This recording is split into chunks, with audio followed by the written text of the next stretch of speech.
CrizzleX here, coach of the Welsh Waylords, bringing you the UGA Season 2 Week 8 Power Rankings video for the Johto Division.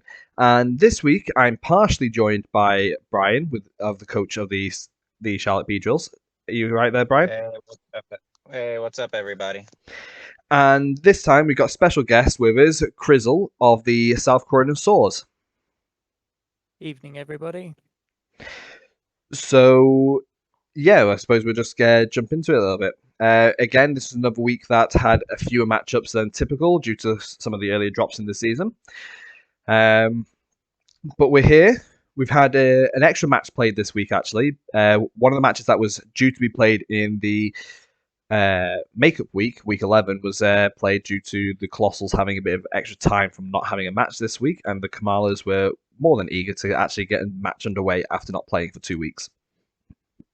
So, as we can see here, the Lux Rays haven't played a game this week, and neither have the Bavarian Landers, which are two of our almost mid to high ranked teams at the moment. They're both occupying 6th and 7th spot at the moment. So they'll get their makeup week match going in week 11. We'll probably drop into the predictions for that during next week's video. But for now, we'll start off with the Merseyside Marowaks versus the Drowsy Dracosalts, which was a 2-0 win in the Dracosalts' favour. And I remember watching this video live and analysing it with Masenko afterwards. I don't know if you've got any thoughts on what you thought of this matchup. I think you saw at least game 1, didn't you, Crizzle? Yeah, I don't know what to say about it. It was partially dominant by Masenko with some good calls, but you could see from both sides that they were trying to out-predict each other, and it was kind of like if they just went straight forward with their first moves, maybe it could have gone either way, but I really don't know. It was a good game to watch, though. 2-0 really doesn't give the Merseysides any justice. Yes, I agree. A lot of this matchup, from what I saw, was a lot of predicting what the opponent was going to do. Going into this matchup, Masenko's typically fast team is at a bit of a disadvantage against the Marowak's Trick Room mode and against his Speed Swap mode, because that Rabombi can be such a threat. And it was always going to be a matchup with, can Masenko make the right calls? Can he predict what the Marowaks are going to do on them turns?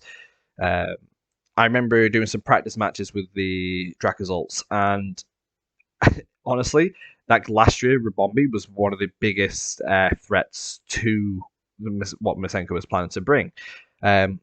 And yes, the Marowaks did bring that combination with them, but you never actually saw it on the field. However, what we did see was this Claydol, and I know we've seen the Marowaks use Weakness Policy Claydol before in, I think, their matchup with the Amateur Alchemies. Was it with the Amateur Alchemies? Me. Oh, it was versus you, was it, Bryan? No. Yeah, it was me. And we saw that it was effective there. But what I really liked about it was the fact that, yes, Weakness Policy, it wasn't doing much damage without the Weakness Policy being broken, and Masenko played around that pretty well once he realised. But what I really liked was the fact that it was hitting this max Mindstorm and setting the Psychic Terrain, and because of Masenko had brought 2 pranks to users in the form of Klefki and Impidimp, it really nerfed what the Impidimp was wanting to do in particular in any given turn. Yeah. As you say, like, the Rabombi Glastria combination is just scary if you think about it. But he didn't actually bring Glastria to any game, so you look at that and you're thinking, okay, this is what's coming, and then when it doesn't show up, that can throw your game plan out of whack. Yes. And what was cool for the Dracosalts is that they were also having to prep for a Trick Room lead, and I don't remember the exact interactions of the game 1, turn 1, or whatever. I do remember the Gallade being led, and I think the opponent it was Gallade and Impidimp that he led, and the reason for this, I believe, was so that he could taunt whatever was on the opponent's field freely with the Gallade and the Impidimp. And he could also use Fake Out, I think, with the Impidimp to stop like Neuven from doing something. It was quite a versatile lead for whatever the Marowaks were bringing. And I think at some point he went for the Max Phantasm into the Claydol, which protected, I believe. The weakness policy was then broken, and we got the defense drop on the opponent's side of the field, and I think the Neuven also protected, expecting like a double fake out, and he wasn't sure which one it was going to go into, which is a fair move to make for the Marowak side. Ends up KOing the Claydol, I think. Or no, it didn't even. Yeah, it ended up KOing the Claydol, but not before the Psychic Terrain got set up and the Tailwind from the Neuven, which then really put Masenko, even though he picked up that KO on the Claydol, it kind of put him on the back foot a bit because he didn't really want to be caught inside Tailwind or like the opponent's Tailwind. And the fact that Psychic Terrain was on the field meant that he couldn't even start Thunderwaving the opposing Mons with the Impidimp. The only Mon he could do that to was the Neuven, as it's a flying type and is immune to the effects of Psychic Terrain. So, as I say, even though he got that initial KO and you start getting that momentum, this is his removing the opponent's Dynamax Mon. It still put him in a position where he had to really tread carefully as to what his next few moves were. Was it Barraskewda that he brought in the back? Yeah, it was Barraskewda and Amoonguss he had in the back. Yes. And Barraskewda can hit hard. It can, and hit fast, especially in Tailwind, so that Yeah. thing's going first every time. Yeah. And although the Tailwind had got up, and to be fair, the Marowaks did well protecting the Neuven from Thunderwaves from the I keep forgetting what I'm trying to say, from the Impidimp, yeah. He did well to like prolong the time it took for the Thunderwaves to hit the Neuven, which in a way was kind of beneficial as well for Masenko, because it's not like the Impidimp could really do much else in them turns other than just try and Thunderwave spam that Neuven due to the Psychic Terrain. But what I thought was really good for the Dragazolts is that the Tailwind was up and the Neuven was paralyzed. So when the Inteleon ended up coming out onto the field, they didn't know that the Inteleon was Choice Scarfed. Because the Barraskewda would outspeed a Choice Scarfed Inteleon, you wouldn't that speed interaction wouldn't reveal it being scarfed. And because of the Neuven was paralyzed, but Inteleon always naturally outspeeds the Neuven anyway, you've kind of just cancelled out Tailwind's effect. So the Merseyside Marowaks would be under the impression that it's just a fast Inteleon, but it wasn't. It was enough speed to outspeed a Barraskewda with Scarf, but it was more of a bulky Inteleon. So it could take some of the hits that was going to be through at it, which came out to be quite useful in these matches, as it would end up taking hits that a fast Inteleon, a typically offensive one, wouldn't necessarily tank usually. Which really came into clutch at the end of game 2, I think,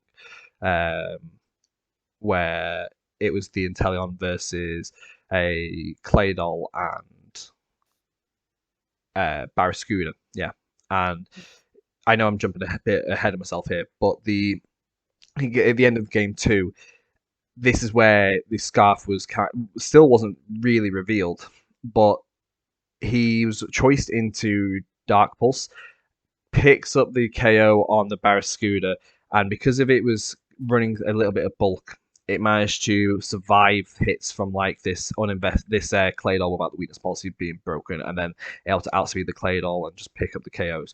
But both matches were ended as a 1-0 win to the Dragazolts, which again, as you were saying before, the 2-0 score for the Dragazolts really doesn't give the Marowaks justice for how close this game was. Yeah, completely true. And it just shows like picking up informations in your game ones that you can then lead into game two with. Mhm. Really, especially in a best of three, really can give you a slight advantage in those next games.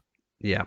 Hiding the scarf was just stroke of genius, really. I mean, bit of luck, but Yeah, it the was same. it was both luck and well hidden because of he was also locking himself into moves that were more beneficial for the scenario at hand. So it wasn't like he was locked into a move that wasn't doing damage to the opposing mon. Like he was always doing like air slash into the Amoonguss and then air slash into like Noivern or something. So it wasn't revealing or Barraskewda because obviously you wouldn't use a water move against them too. Um, so it was this conservation of information, and I know the scarf didn't really come into play too much, but it was always there and it was always ready to surprise the Marowaks, and it would have caught the Marowaks by surprise. Yeah, definitely. Um, a really important part I thought was it was part of game two, and I thought this turn of events was really something to behold.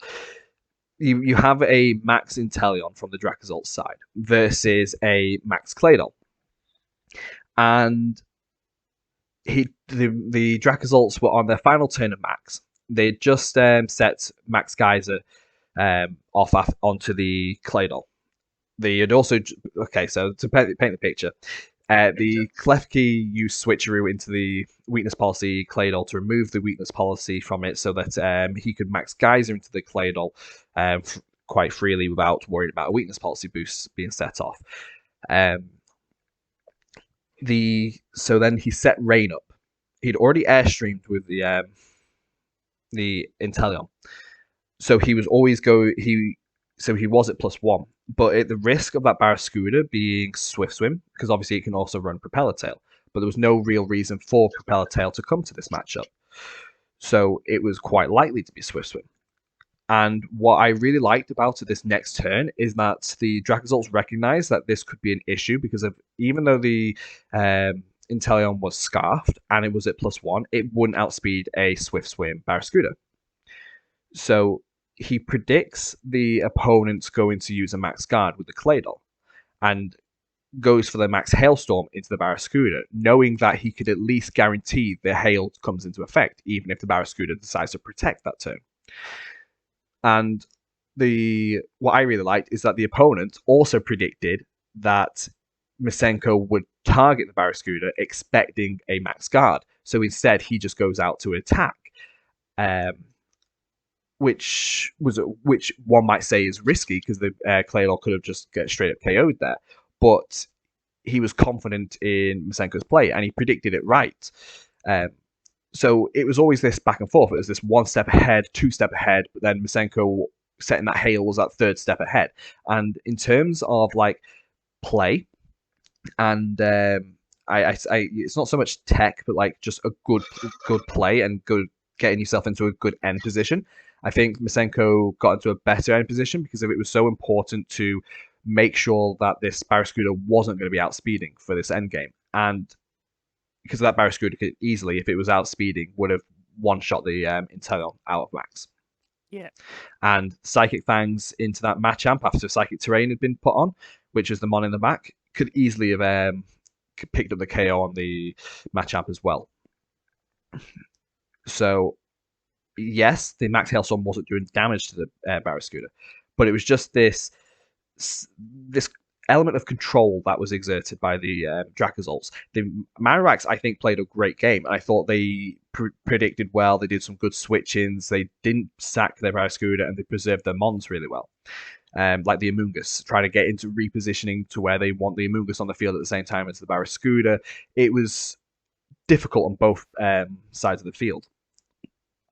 But I feel like the Dracozolts just outplayed a little bit, or at least played to an end game, or were a little bit what's the word? Playing to the turn. Using the Sorry, Dynamax. A more advantageous end position in game. Kind of. yeah. it's like, as Crizzle was about to say, it's like using the Dynamax to position yourself into a way that's more favourable, in not just going for this damage output. Yeah, the support max that Masenko goes on about. It definitely seems like that was more his play style this week, the support max rather than the damage. Well, I producing max. think most of the time he was going for damage with his max this week, but he switched from this trying to get damage to a supportive turn, which really helped him position himself for the end game. I know we've spoken a lot about this match so far, but there's a lot to speak about because I felt it was just such a good game. Something else that was really interesting, and it's another factor that the Marowaks had to play with, is that turn 1 of game 2, he frisked the Klefki, and the Klefki's got lagging tail. So now the Marowaks are playing with the information that, okay, when's this Klefki going to switcheroo me? Is he going to switcheroo my Barraskewda here? Is he going to switcheroo my Neuven here? Or is he going to try and switcheroo this weakness policy away from my Claydol? So he's having to play with this a little bit reserved, a little bit trying to preserve his mons so he doesn't get into a bad position. And it can make him almost play more defensively than what you'd want to play. Yeah. So I just thought the little bit of mind games there was really nice, and the fact that Masenko was willing to just wait and bide his time to use that, even though he knew his opponent knew about it. Yeah. Sometimes there's something as too much information. Yes. That frisk there instantly, it'll throw your mind games. And after proccing the weakness policy game 1, you ain't going to do it game 2. Yeah, exactly.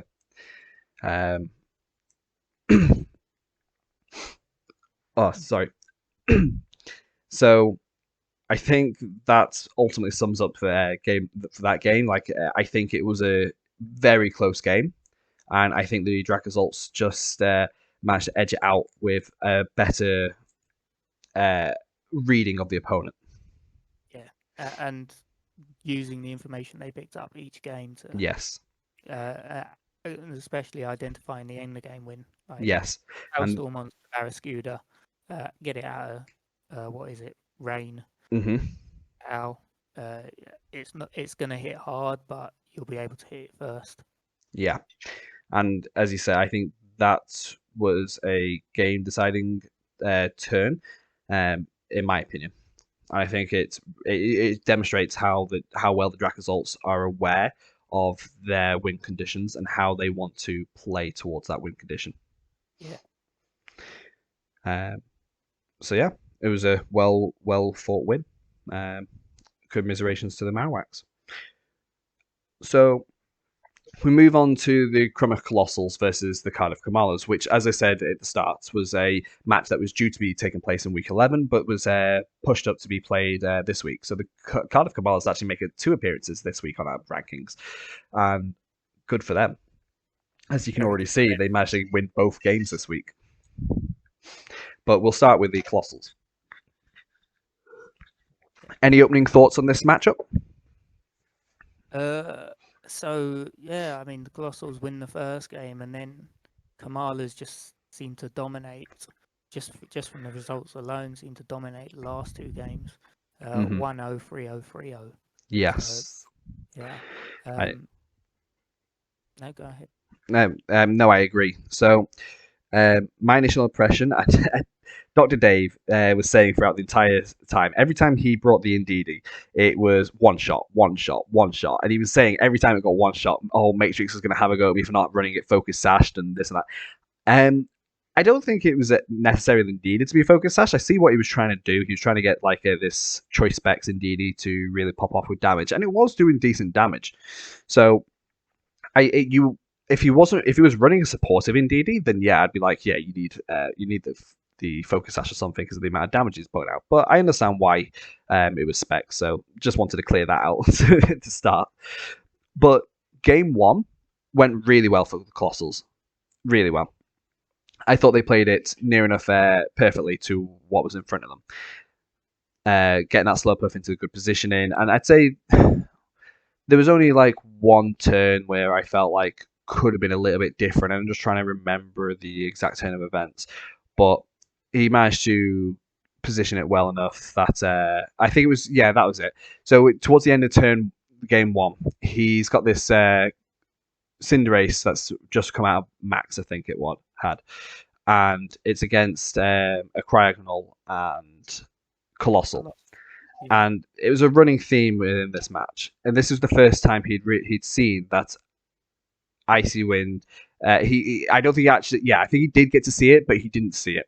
So the Cinderace, I think, is at -2 speed at this point, which the Cryogonal outspeeds, but it's a Cryogonal. It doesn't really do that much to a Fire type Cinderace, or a Steel type Cinderace. What I feel like should have been done when this Colossal came out onto the field is he should have protected the Colossal and gone for an Icy Wind to try and lower the speed even more, because I think it was only -1 at this point, and not going for an attack, because one, the thing that threatens the Cinderace at the moment is this Colossal. If he goes in for the if he goes into the Cryogonal with Pyro Ball, then this Colossal's just going to return KO. Or if he goes with like Earth Power, Scorching Sands, or a Power Herbed Meteor Beam, it'll just KO it. So in that situation, I feel like the Colossal has to protect. And what would have happened if he had protected is that the high jump kick would have crashed and he would have just picked up the KO from that. And it wouldn't have then had to have relied on a Blizzard hitting his target. Which, to be fair, the Cryogonal basically hit all of his Blizzards it needed to in this game. Yeah. So he got pretty lucky with the Blizzards there. But he, as I say, he got himself into a position where he could easily have. He was doing well and then almost threw the game just by not preserving his Colossal or protecting off a obvious target. Then we go from good to worse. Or at least from good to even better for the Cardiff Kamalas. Now, because I'm talking a lot about from the Colossals perspective, as that's the perspective that we view the game from his side. But what the Cardiff Kamalas did, which was really good, is that they identified that this Cinderace can do really well here. Like, we know how well Cinderace can do. Libero. Togepi for redirection. If you've got a redirecting on a Cinderace, it's usually going to do well. Yeah. And I feel like that's one of the best things you can do for a Cinderace is have it with redirection. But the thing that was disappointing was that Dave still had he was still trying to go for this Slurpuff mode, and the Slurpuff had nothing that could really hit a Cinderace. Although in game 2 he decided not to max the Slurpuff and went for a String Shot off the bat to try and reduce the speed.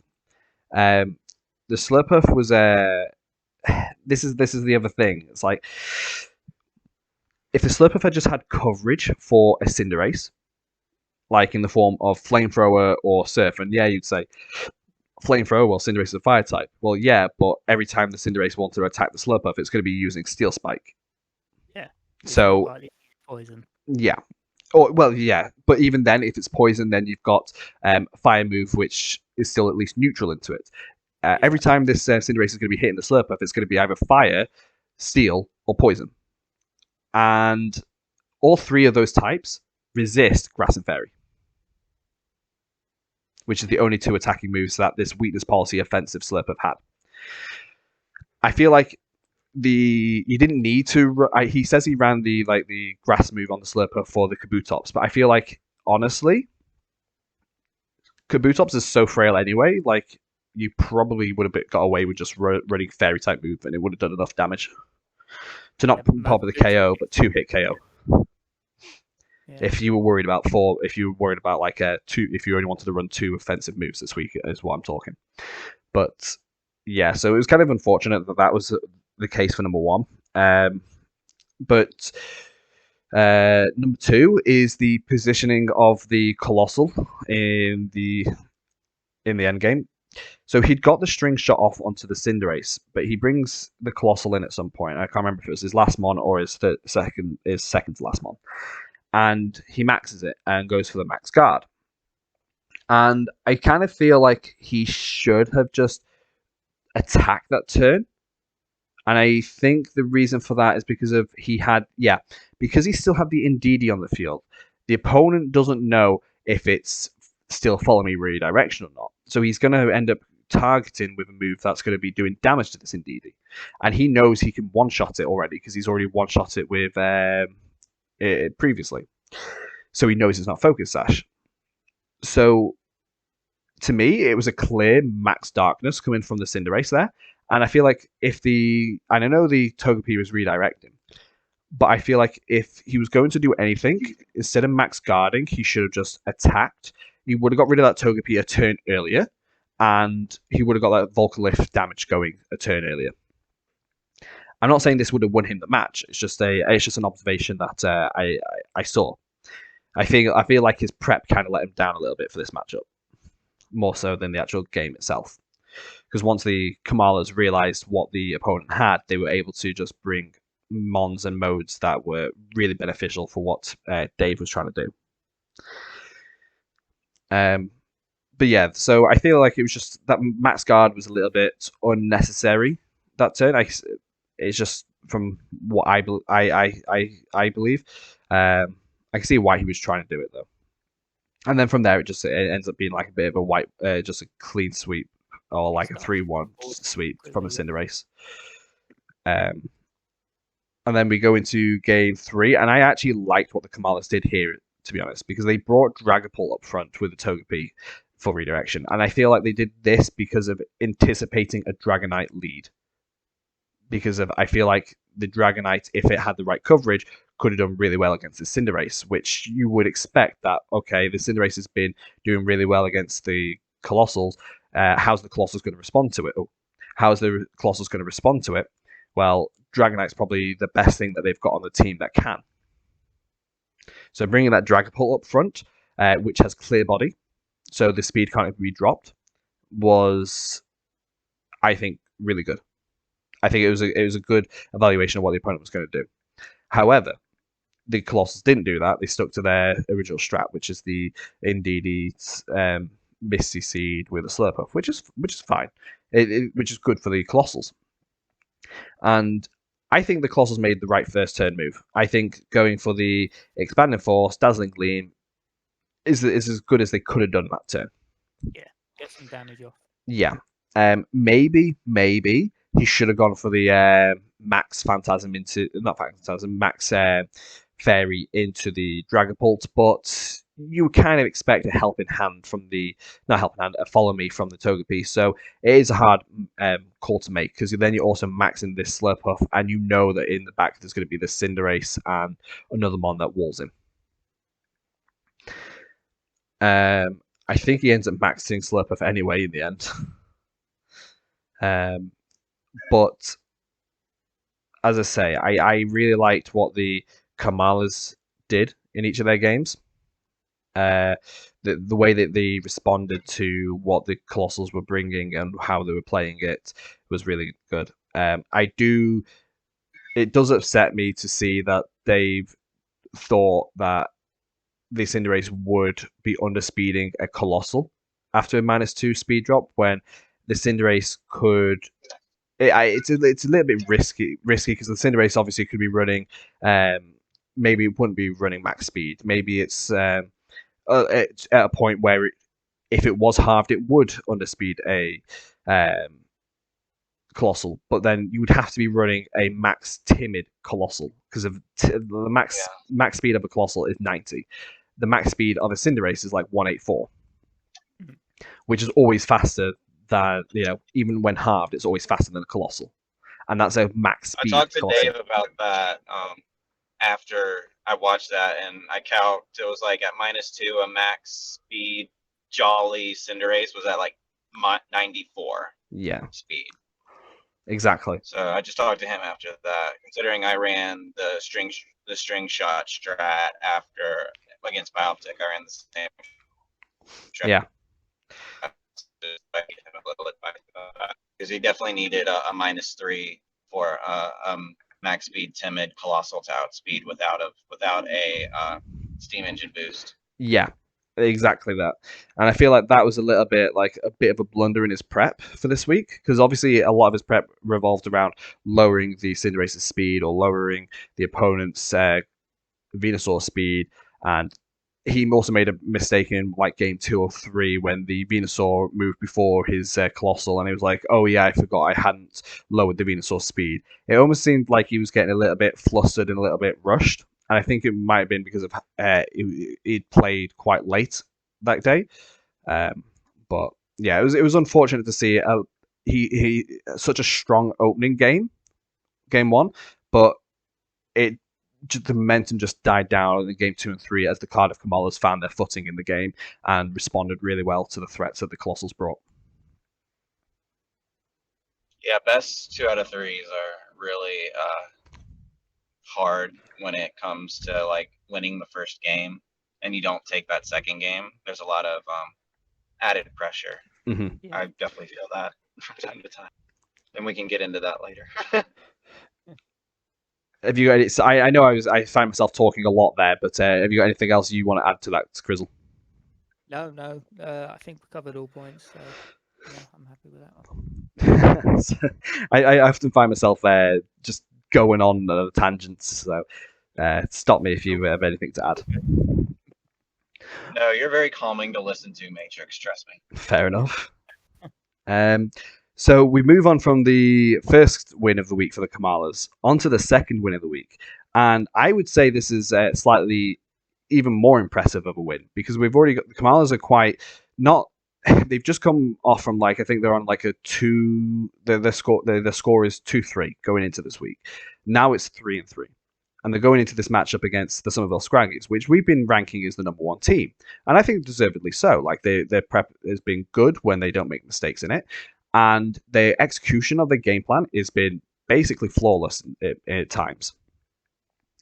However, this week's matchup, I did think the Kamalas had the advantage going in as it was, because of everything the Kamalas had on their team really countered what the Scraggies' main threats are. Like, you have Goodra, but then you have Dragapult. A physical Dragapult just sweeps through Goodra.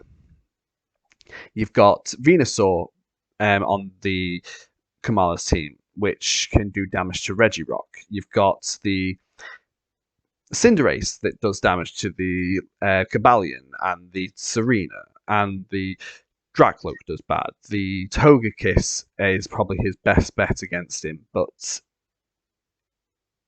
you've still got, yeah. So I think the Somerville Scraggies were always at a little bit of a disadvantage going into this week, and it doesn't help that the Scraggies have now lost a second game due to a little bit of prep error. And what that prep error was is that he brought a team that supported a Curse Regirock, which, fair enough. I don't know if Curse Regirock is the ideal way to go, but he brought it Assault Vested. And obviously, we know you can't use status moves when you've got an Assault Vest on. And I think that was a little bit of the Scraggies' rush in their prep, due to being a little bit busy at the moment, IRL, and caused him to just blunder on that.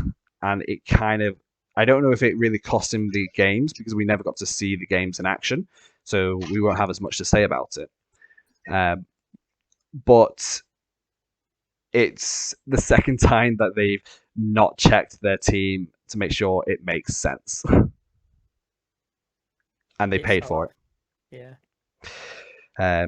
It's hard. It really is hard, and it's so disappointing for the player themselves. Like, I know how hard the Scraggies were kicking themselves after the game. It's like, I can't believe I've just done this again.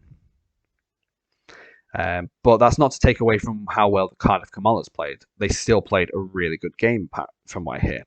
We don't have a lot to go on, but according to the Scraggies, Game 1 was won not pretty confidently, but like was a good win for the Scraggies. Then Game 2, the Cardiff Kamalas just absolutely obliterated the Scraggies. And then Game 3, I don't know the ins and outs. I don't know how crucial this was, but apparently it came down to the fact that the Togekiss got crit by something on the Cardiff Kamalas side, and taking that Togekiss out a turn earlier or a move earlier than what the Scraggies were hoping for, and it must have just snowballed from that point onwards. Yeah. Like it's always tough when you've got a team that revolves around these follow me redirectors, so that you can get into a good position with either setting up or just getting into a good position. And if them redirectors go down earlier than what you want them to do, based on a crit or higher damage rolls than you were anticipating, then it can really throw a wrench in what you're planning, the way you've set your team up. Yeah, very true. But that's the risk with follow me sometimes, isn't it? Mm-hmm. You build around it, but the bad RNGs at times always comes into play now and again. Yeah.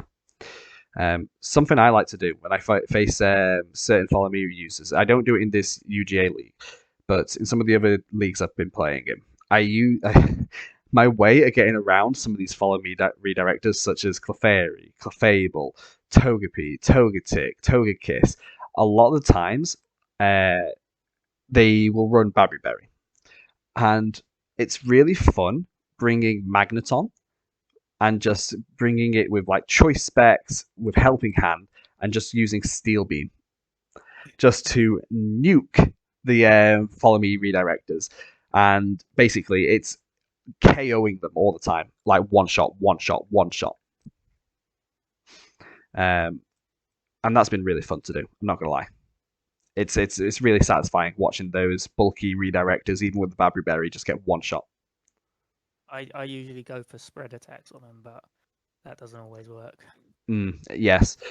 Spread attacks are good though. And I think we saw this with Dave's match against the Togepi. Like, he was using these spread attacks to try and get the damage onto him. And it was doing work in like game 1. It did some work in game 2 and 3. It was just a shame that it wasn't enough damage output. And I see that's why, like, going back to the Colossals game, it's why the Indeedee was choice specs, because you want to try and get as much damage through these spread attacks through the redirection. Because expanding force, we all know how powerful that can be. I do very well. So, yes, of course you do, especially. And obviously you've got the more offensive Indeedee. Yeah. So, but that's not to say Indeedee female can't be a threat. We've seen how well Indeedee Hatterene combo is with the expanded force spam. So, but yeah, there's not too much else to really go off for this matchup, other than the fact that the Somerville Scraggies made a blunder in their prep, and the Cardiff Kamalas capitalised on it and played well themselves. Yeah. And keeping their playoff contention dreams alive. So it was really a really good week for the Cardiff Kamalas. For sure. I would agree. Really opened the top end of the bracket, though, with the Somerville Scraggies getting that loss. It's really made second place up for grabs. So, back into it, hasn't it? Yeah. Okay, so unless you've got any other observations from the matchup, no. There wasn't really much to say on that one, unfortunately. But we move on to the match with I know Bryan's been anticipating us to go on and talk about, is the Welsh Wailords versus Bryan's Charlotte Beedrills. It's a shame, really, because I recorded last week's power rankings, and you weren't able to join us for that, so we never really got to do our little conversation about it before the match. Right. I wanted to prep for our matchup. Yeah, understandable. 2-1. Again. 2-1 again. We faced off last season, like earlier on in the season last season, and it was a 2-1 win for me back then. I feel like I got a little bit lucky last season. Last season, I had a mishap in my prep, and it sort of, and then in one of the things I attacked into the completely wrong mon, and that just opened the game up for you completely. Yeah, but I remember in game 2 last season, I lost a match because of I used Max Lightning, which is fair, and then you swapped Raichu in. That was annoying. And then for some unknown reason, following turn, I Max Lightning again. And it got into a position where the Raichu, I think it was Raichu at the end that won you the match, where it was +2. No, it was Braviary. Braviary got the final KO. Did it? I had could have Braviary in the bag. sworn I got the. I could have sworn it was Raichu versus. Because I had Max.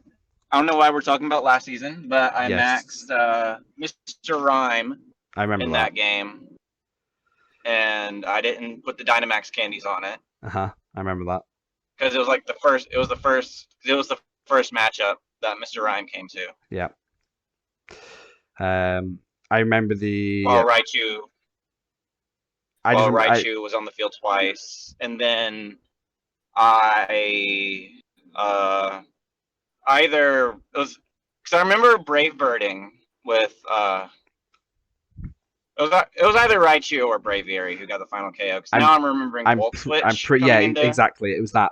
I remember in one of the games I used Moonblast into your Braviary. Now Moonblast, I never get the special attack drops, but I got it that time when I hit your Braviary and activated Defiant. That was fun. But no, the important part of Game 2 was that because you got a double special attack boost to your Raichu from the 2 lightning rod boosts, your Volt Switch was just doing too much damage to me at the end, and I couldn't KO the Raichu in time. But that was fun last season. Talk about this season.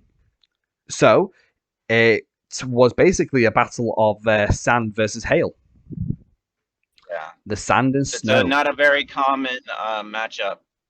No, it's not. VGC. Usually you see rain versus sun. You don't see a lot of sand versus ice. So it was a new one, definitely. Yeah, which is it's always fun. Type matchups. It's always good. Whenever people talk about weather wars, it's usually, as you say, sun versus rain. But this week it was hail versus sand, and you would think that the sand has the advantage because of obviously rock being super effective against ice, and ice types being notoriously frail. Which, to be fair, we saw was the case when my Arctivish got absolutely yeeted out of existence with a Max Lightning. But luckily Ninetales was a little bit bulkier. Yeah, just a little too bulky for me. But no, the matches themselves. I'll get Crizzle to give his opinions in a second as well. It was very close. I thought it was very close. So like everyone was predicting going into this week, it was going to be a close 2-1 win. To who? That was the question everyone was asking. I found it really difficult prepping for your team. More difficult prepping around the fact that I really considered like Mandibuzz to be a staple of this week because it can snarl, it can foul play. So you're always able to drop my special attacking mons. You're always able to foul play my Metagross, which after weakness policy boost Okos. And Tailwind could have been an option that you wanted to do in case you didn't want to be running Weather Wars. But thank God the Mandibuzz didn't come because then my biggest threat was Vikavolt and Volcarona. I didn't personally, going into this match, feel that your sand mode was overly threatening. I thought it was a threat that I needed to respect, but I wasn't super concerned because obviously you've got Stoutland, but Stoutland doesn't really do overly much other than just like nice, good chip damage. Usually Stoutland as a support would be good, but against like Metagross and stuff, isn't really going to do as much as you'd want it to. Right. So I did anticipate like a more offensive type Stoutland if it came. I didn't actually anticipate Stoutland coming at all. Really? And yeah, I honestly thought it was not a bad matchup. I just thought like you had better monster than Stoutland for this matchup. When it came to what you brought, probably, but what I thought I saw your coverage on it, and I thought it was good. Like you had Crunch, you had Play Rough, you had Wild Charge, which hits Primarina, which is defensively frail. It hits Spectria, it hits Metagross, it hits my Mienshao. So I completely understand why it was brought and the set that was brought on it. So there is that. I was really worried about your Trick Room. because of I know I'm used to bringing Trick Room and leaning into the opponent's Trick Room, but for some unknown reason, this season, the opponent's Trick Room have been a very not favourable for my Trick Room. You've got the Gigalith, and yeah, I've got Drampa, but I don't really have anything to really hit some of them mons that you have in Trick Room, and Drampa wasn't really got the coverage I needed, and I know it has Cloud9, but I just felt like I would have had a better time matching up with you in a direct weather war than it would have been to just have Drampa on the field using Cloud9, because you had so much fighting coverage, you had so much dragon coverage if you really wanted to. I just felt like Drampa wasn't going to have a good matchup this week. But no, we'll talk about the match directly, and it'd been really interesting to see an outsider's point of view. So, Crizzle, have you got anything to point out with this match? Good match in your good set of 3. It was much more of a bugs versus ice, more so than the sand. Yes. Especially with Vikavolt and Volcarona always Dynamaxing.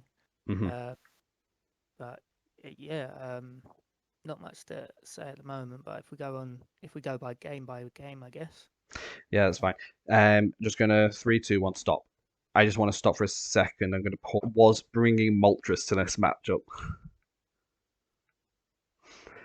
I never expected it to actually come in battle, but just seeing it there was like, what the frick? I was like, what the? Yeah, that was probably actually verbatim what I said in my video. I was like, what is Moltres doing here? Okay. I know. But I knew it wasn't coming, so I knew mean, even if it was on the team preview, it wouldn't come. I mean, I actually in my practices, I'd been bringing it nearly every practice match against Masenko and confidently winning with it. A lot of my plan was because you thought I would bring Bronzor and run my Trick Room mode. Yes, but also even against the Sand mode. The only time I didn't really practice much against Vikavolt, but what the Volcarona was able to, not Volcarona, what Moltres was able to do was always like be coming in the back. That was the plan, was like I'd be bringing Moltres in the back. I could Will-O-Wisp one of your mons that are maxed.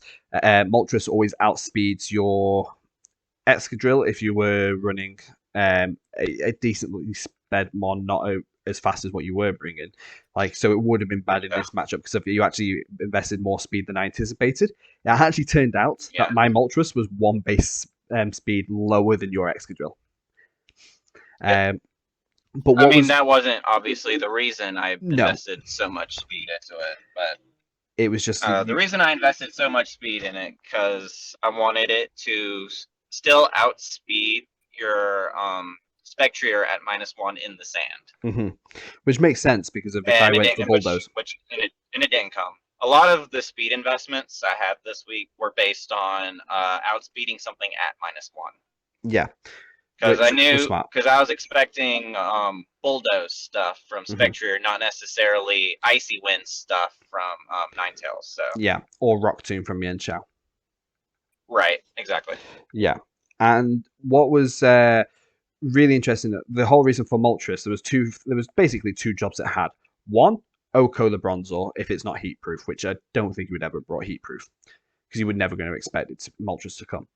And 2, Will-O-Wisp with safety goggles on so that I could always Will-O-Wisp the Excadrill or the Gigalith, or the Stoutland or the Dracovish or the just several of your mons. And it wouldn't take chip damage from either my sand or hail. Yeah, exactly.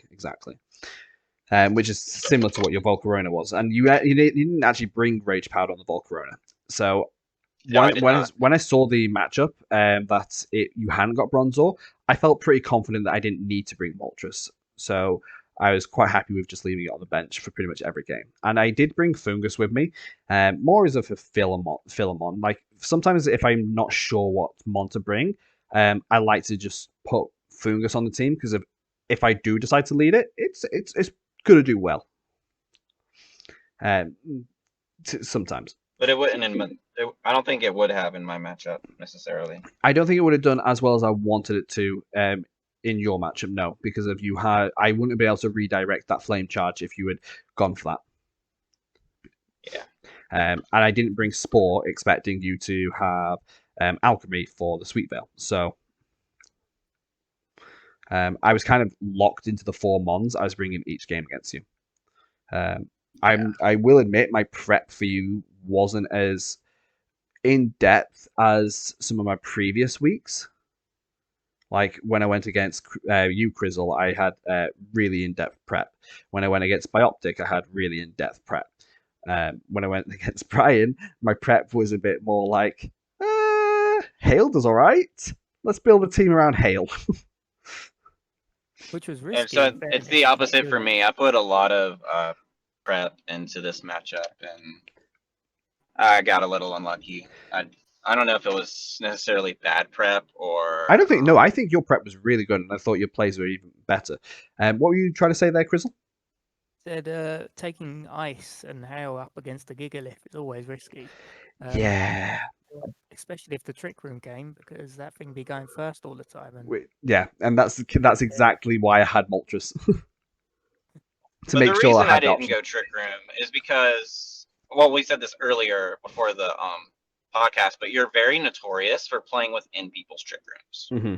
So with that in mind, and us having played each other so many times through UGA Season 1, all the exhibitions that we did when UGA was in its off season. Yep. Like you're the person in this league I've played the most, so I'm the most familiar with your playstyle as well. So it was always going to be, and you're the most familiar with mine probably. So it was always going to be an interesting matchup. The Moltres, as I say, was just there for like stopping your Trick Room, and I knew that Arctivish could just sweep through your your Sand mode if that was needed. Yeah. If I could position it correctly. So we can talk a little bit more about the individual games themselves. And game 1, you led your quite infamous lead at this getting to at the moment, isn't it? So you led your double bug with Volcarona Vikavolt. And I presume the reason why you did that was because of you've got this weakness policy, speed invested Vikavolt with a flame charge, rage, safety goggles, Volcarona. Well, you didn't expect that. That's what it was. You didn't. I wouldn't say you. Did you expect that? No, actually, no. I said it was that. Yeah, it was that. No, I'm saying that's the reason why you led it. Is that you had this strategy in mind to play against. Yeah, and the one time I tried to do it, you KO'd it. You KO'd the Volcarona with Rock Tomb, which was a good bring, and it was unfortunate that I never got to bring my tech. But I think this is where I was really happy that I brought Rock Tomb on Mian Shao, because I was going to bring Rock Slide, but I decided because I'm not bringing Trick Room, and I've not really got any Tailwind Mons, I'm not bringing Spectria with Bulldoze. I wanted to be able to get a bit of speed control, because of this is the way I like to play my matches, is getting this. I really like speed control in my games. Yeah, because if you control speed, you control the flow of the game.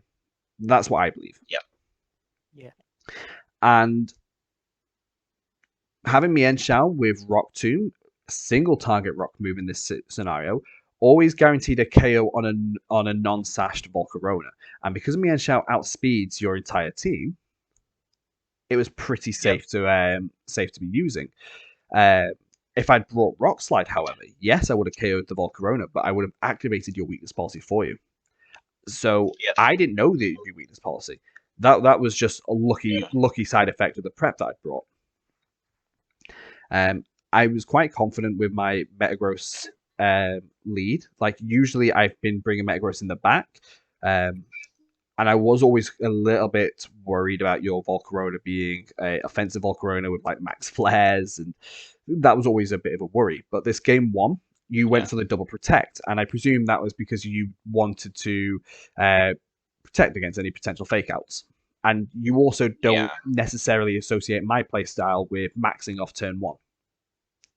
Right. Which is what you did. which is exactly what I went and did. Because the reason for it is because I wanted to get this offensive pressure off the back. And I know you won game one, but I still think it was the right move. I think the wrong move for me was I should have predicted you going for a protect there. In practice, and even when we practice with you for other games, you've always gone for like the protect with the Volcarona if there's a fake out user on the field. And I didn't bring fake out. I brought feint. And if I'd gone for feint into the Volcarona that turn, which was always my plan, and I don't know why I didn't do this, I think I was just getting a bit like, I need to get this damage, I need to slow it down. That was just going in my head. But if I'd gone for the feint into the Volcarona and then quaked it, you would have lost that Volcarona turn one. And that would have been a great position to be in. Yeah. From my side. Because that meant that your Sand Setter would have been in a turn earlier.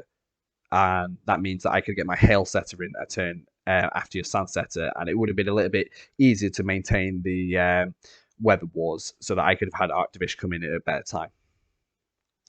Yep. But I still think you played really well. I might have misplayed a little bit off that turn one. But not overly bad. I still wasn't in a terrible position. I think what was really good is that you were able to surprise me with a max airstream into the Mian Xiao, picking up the KO, then just based on my, not so much a blunder, but a little bit like I wasn't sure of the speed tiering, and because it was game one, I was quite happy to at least test it out if Arctivish would outspeed your Vikavolt after the airstream. Because I didn't know if you would be bringing Vikavolt with airstream boost. Like after the airstream boost, I'm sat there thinking, okay, if this Vikavolt is minimum speed in case it wanted to be in Trick Room because of my Trick Room mode, then it's not going to outspeed my Arctivish here. And I know Hail was up, but I also knew you were going to switch in the Sand to remove the Hail. So because your Vikavolt outsped not only my Arctivish but my Metagross as well, I knew you were running a bit of speed at that point. On one hand, I probably could have protected the Arctivish and not gone down there, but yeah, I think you played really well in that first game.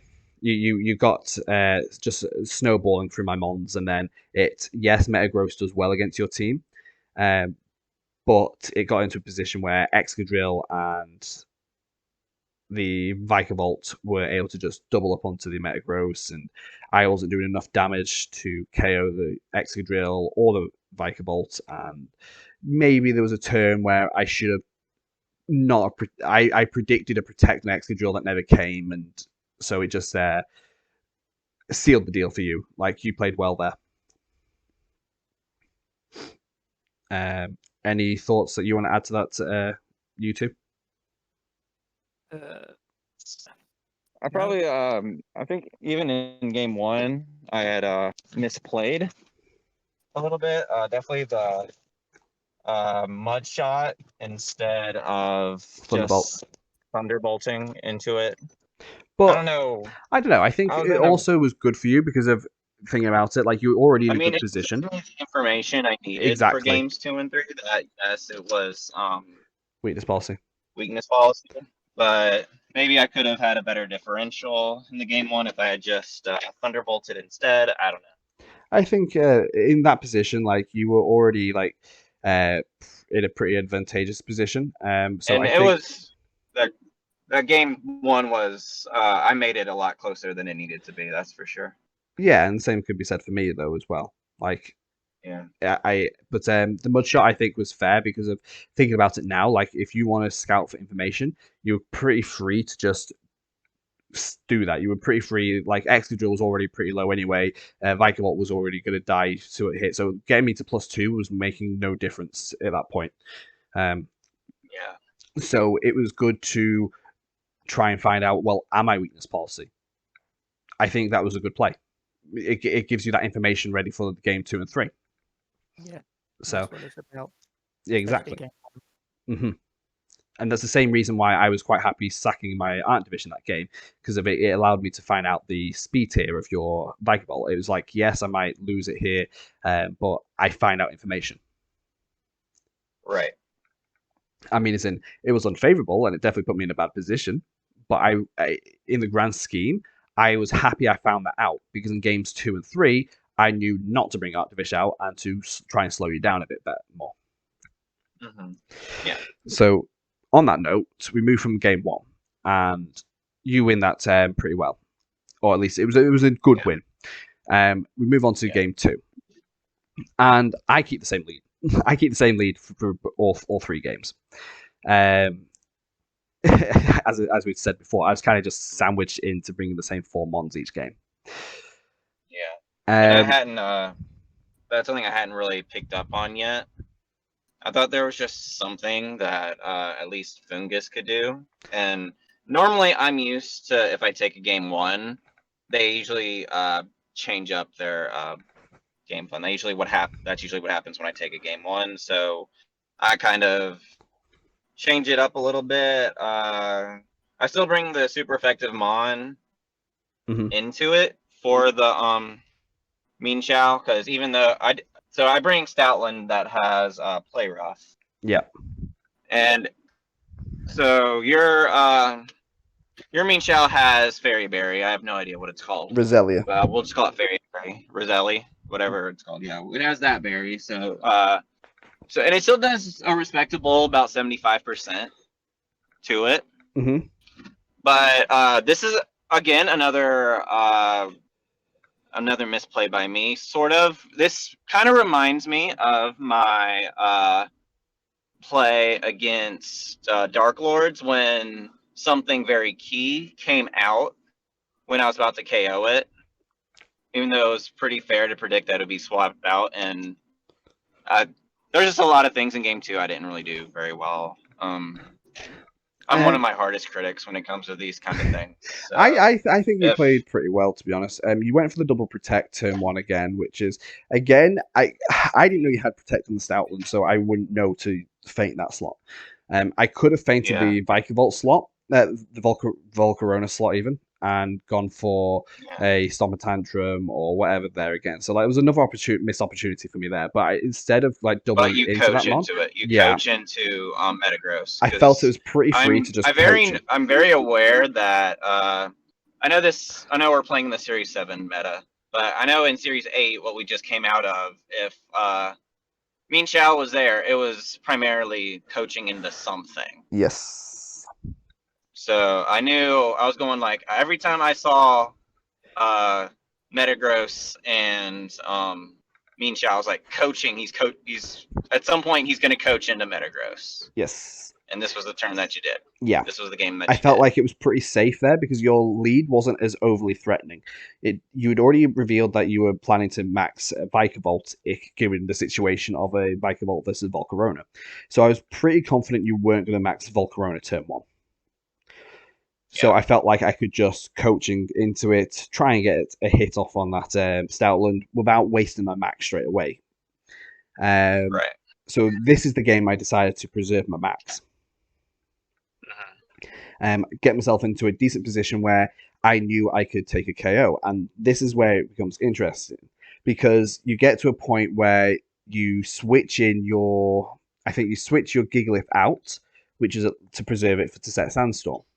And I'm using a +1 Steel Spike, so I max that turn and target the Gigalith slot with max Steel Spike. And the reason why I do that over max Quake is because I'm pretty confident that at +1 I can do damage to that Excadrill. I wouldn't have KO'd the Excadrill, but because of the Icy Wind on Ninetales also chipped it, I got it into a range where 80% from a max Steel Spike, and it would KO. Yeah. So it was it wasn't so much a bad switch on your part because you were trying to preserve the sand, but it basically the Icy Wind picking up the KO on the Vikavolt and on the Excadrill in that same turn from you switching in was a real game. It was a real momentum boost on my side because although yes, you're now getting a free double switching, that double switching is a Volcarona and your weakened Gigalith. Yeah. So it's not like you're getting 2 freshly healthy mons. You're bringing in a not so healthy mon and the Volcarona. And yes, you've got Sand Up now, which is slightly disappointing. But trading that Giga, because obviously I can't Aurora Veil at this point now, but trading that Gigaliths in the back for a fresh Excadrill and removing it was really beneficial for me because it meant that you weren't going to be able to max this Excadrill. However, it did put me in a position where I'm like, well, you've got to max Volcarona here, and Metagross I know doesn't take a hit from a Volcarona. So my plan then switches from being offensively pressuring to what's the word? Disruption. Yeah. Because I know that I don't outspeed an invested Volcarona at -1. I know that because I haven't got any speed on Metagross. So I know I need to max guard because if you're going to target my Metagross here, and even if you don't, I'm fine with you KOing my Ninetales. So it was always a safe max guard because I can Icy Wind, and as long as that Icy Wind connects with your Volcarona, I'm in good positioning because then I can bring in my Mienshao. And my Mienshao can Rock Tomb. And again, relying on a 95% accurate move to hit. But that Rock Tomb, which it always does, solidified my win that game, I think. Because I got you to half health with just a Rock Tomb. Which was huge. This is, again, another reason why I was bringing Rock Tomb on Mienshao. And this is why I really like Mienshao into this matchup. Because it's just a bit of rock coverage and that fighting stab does work against your team. Yeah, it does. At least the team I expected you to bring. So the Rock Tomb obviously hits the Volcarona, gets it to half health. You're now half speed, get max Quake boosts, lives a max flare. Then I just KO it the following turn with Mienshao, get with its first KO of the season. Yep. Okay. I know. Unfortunately, I still haven't got a KO with Fungus yet. And we can just quickly go through Game 3, because I think Game 3 was a little bit faster paced. We both maxed off the start of turn of Game 1. I finally used my Feint, but you didn't even protect, so my whole strat with Feint just went out the window. And I feel like it was the right decision to just keep hammering away at this Vikavolt with like max hail, max hailstorm, resetting your weather when you're bringing it in, because then I managed to get to a point where my hail was up and you couldn't change that. Yeah. And that meant that in the back that I could have Arctivish come out. And Arctivish never came out in Game 3, but it was always there. And in Game 2, it was always there. In Game 3, yes, you got the Ninetales killed, but at this point, I still had 2 turns of hail left by the time that Arctivish came out, which is all it needed, because of you needed to protect. You'd already protected with Excadrill, which is what I predicted you'd do anyway. I predicted the protect on the Excadrill and targeted the other Mon. Got you down to like 2 Mons. And Stoutland now, which is at -1 speed and underspeeding my Metagross. I'm just free to then just Vicious Rend and Stomp and Tantrum or Iron Head into the Stoutland to pick up the KOs. And even if you wanted to make it even closer, my win con is getting that double protect off, which, spoiler alert, I do not. Yeah. And even then, if you get the double protect off, I still had that last turn of hail. No, that was the last turn of hail. So that was the last turn of hail, yeah. It was last turn. So yes. I checked that. Yeah. So the double protect was needed, but that required your Excadrill to double a fairly healthy Metagross and Arctivish. Yeah. I think you would have still taken Game 3, but that was the way I could at least manage a couple more kills and make it a little more favorable in my in the differential afterward. Yeah, and that's completely fair. Like, you got to play to them with cons sometimes. Like, I double protects a 30% chance of happening, so it was possible. Yeah, I played a match this last week. And I'm just a little unlucky this season. I think I drafted better than I did last season, but I'm just on a very unlucky streak of 1-2 losses, excuse me. Yeah. And it's all on stuff that I've done a lot. I've prepped a lot for these teams, and just something happens.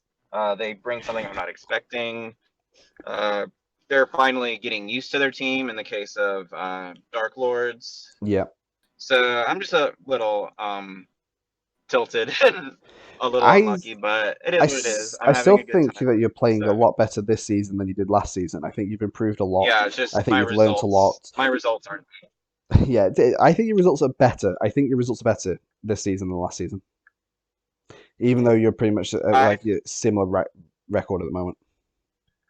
Yeah, I'm not. I'm actually not in a negative game difference. Because that just shows, like, even though you're 3-5, like being above that negative game differential threshold just shows how close your games Yeah. have been. Yeah, exactly. But yeah, I think that game against me was one of your best games of the season, to be honest.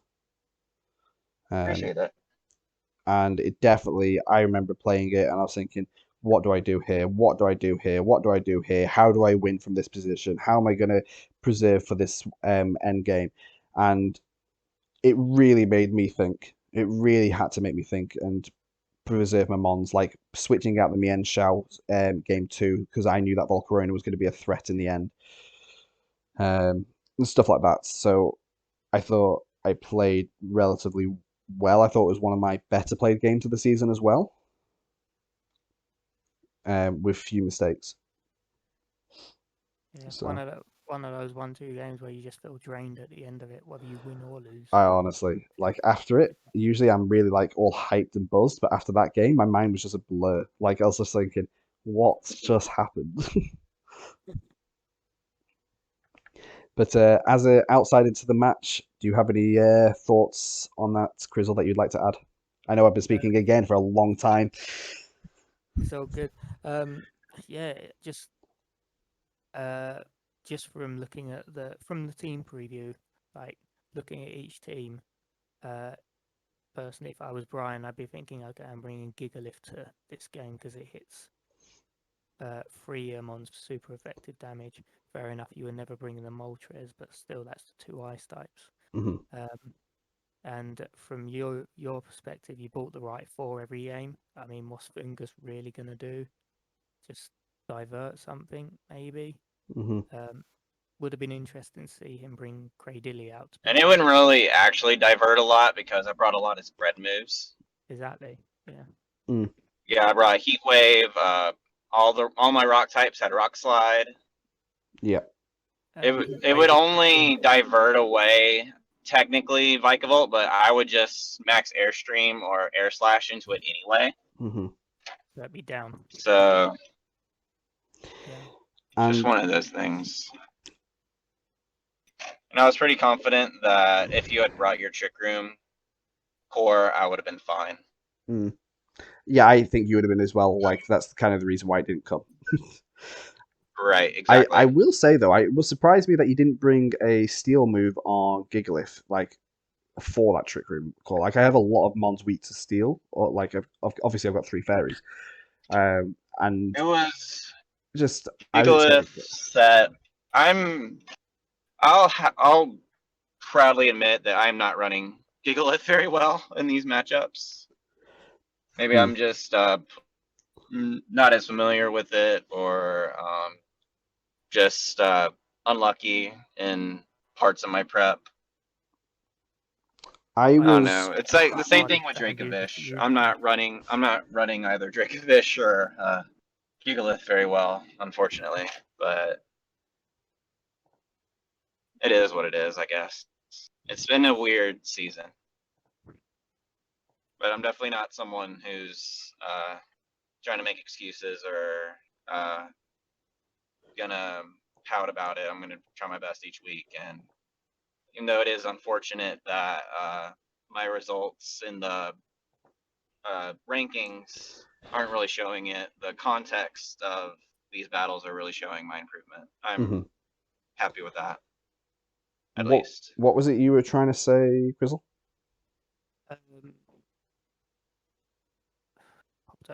Just it would have been interesting to see Cradilly coming along, to be Yeah, honest. and that's something I wanted to touch on as well before we just move on. I know we've been talking about this match for a while. It surprised me that you never actually brought the Cradilly to any of the games, because of Arctivish was always there as a threat in the back. Like, I feel like maybe some of the matches where you brought the Stoutland, maybe Arctivish could have been a little bit better off as your extra mon. Yeah. Because You then could have. Its main reason there was obviously the Primarina, but it wasn't like I was prepping for Primarina. It was the way, even the way I ran the Cradilly, even though it never came to battle, was really interesting. Normally, every single one was a special oriented with either a life orb or a power herb for meteor beam strats. yes, But this week was physical Cradilly with Assault with Vest. assault vest. Yeah. And So I think that's kind of and smart because of obviously we know Cradilly has got equal in offenses, attack and special attack. And although Storm Drain boosts special attack, Primarina is defensively weaker than it is specially, and similar to like Venusaur. So Cradilly would be doing mad damage with moves like Power Whip into the Primarina, and because and it would also wall Primarina because of the Assault Vest and Storm Drain. Although it would take a bit of damage from Ice Beam and Max Hailstorm, I think it wouldn't have even have touched 50%. So what's really interesting there is obviously the Cradilly would have walled the Primarina, and you prep this Cradilly. I know you say you didn't like overly prep for Primarina, but you had to. Yeah. The fact that you had to reserve at least one mon for that, just shows because of I've been bringing Primarina each week, more or less, and it's my kill leader. It's been one of my most used max mons, so it's understandable why you had to invest so much into a single mon to try and deal with my Primarina. Which is again why I had a feeling, although you're weak to water, I didn't think Primarina was the best matchup here. I felt like Arctivish did a lot more. Yeah, and Arctivish isn't something that's always on my radar. Yeah. Definitely one of those. Don't worry, It does have the water. It does have the water typing, but I don't know. It just screams ice to me. Yeah. But That's don't worry. To me. So I was like, every time we play, I make you more aware of each of my modes. Trick Room last time, Hail this time. Let's see if I can run some Tailwind strats against you next time. Okay, so I think that's enough about our match. Yeah, we'll move on. We spoke a long time about that match, and we still got to get to the most important match of the day, CrizzleX, which we'll get there in a minute. So the Dark Lord Greninjas versus the Amateur Alchemies, and this is another match that wasn't recorded, so luckily we won't be spending forever on this one. But can I just say, congratulations to the Dark Lords, as they're the first team to beat the Amateur Alchemies 2-0. And a cool thing about that is this was almost entirely my prep for. Yeah, you were part of the Dark Lord's front office for this one. I was a part of that Toxicroak with Ice Punch. That was my idea for the Crobat. I mean, he brought Sorry, Crizzle. Poison Touch. I suggested Anticipation for gaining information for something that's not completely obvious. Like if it was the lead with Lapras and something that didn't have a super effective it could have been like stab move. Lapras and Alchemy. Yeah, for like Lapras field running. Yeah, it would have been good for finding information, but the Poison Touch was still it was talked about in the prep, so I don't fault him for switching to Poison Touch because we did talk about that for a second, especially if he got a poison off of an Ice Punch. Mm-hmm. You were at that point. You're rolling for both poison and freeze. Yeah. So, what were you trying to say, Crizzle? Just that we couldn't see this match. Yeah, it's a shame. As Bryan said, the Toxicroak put in some work with this Ice Punch. It was able to shut down mons like the Crobat, and I don't know what else was brought to the Alchemy's match, but I just remember a lot of hype going off about this Toxicroak, and I think that at one point it got like a poison jab hit into the Raichu, didn't KO, but then picked up inflicted poison, which got the KO, which was really nice. Yeah. I believe game one was more of the Dark Lord Greninja's prep was just out prep the amateur alchemies, like out prepped and outplayed, and Yeah. which is fair. Like when we were looking at the last week, me and Masenko, we were talking about it in the last podcast, which team we thought was going to do better here. I backed the Dark Lord Greninjas because I thought their matchup was so much better, and I felt like their improvements, if they had continued to improve their gameplay as well as prepping well, I felt like they could have taken this game. The only thing that might have let them down is that the amateur alchemies can often run a little bit more nuanced sets, which are a little bit more creative, and the Dark Lords can sometimes be a bit thrown off by some of these creative sets. So it was always this case of like how the alchemies prepped and if the Dark Lords would remain a cool and calm composure during the match. And I can only presume that the Dark Lords managed to do that based on the results of this game. I really liked the Incineroar in this matchup, because I've ran Arcanine versus Lapras in the past, and it doesn't match up well like type wise, but like just the pressure of like intimidating to some of the other mons that are on the field, like his physical mons, and then just snarling and the special defensively bulk on it. I've had it where an Arcanine is walling hydro pumps and stuff from Lapras. As long as Wall 1.0. yeah, as long as you don't allow them to get that weakness policy off or decorate boosts. So Yeah. I think the Dark Lords in this type of matchup, we said that the alchemies like setup, but the Dark Lords like interference. And Dark Lord's interference must have been enough to stop whatever the alchemies wanted to do. Yeah. Well, they've got in their team, they had Grimmsnarl both games and Incineroar both games, and Yes. that's dropping your attack, and Grimmsnarl does what Grimmsnarl does. And I believe both games were a 3-0 win, Yeah, looks like it. from what I remember, which is pretty impressive against one of the leading teams of the season. That Celesteela is just so good. I'm glad I'm not facing it. Yeah, I face him now week 11, in the makeup week. So definitely not looking forward to that matchup. I know how good of a Mon Celesteela is, and supported by Rain, like his team is, ooh, it can be nasty.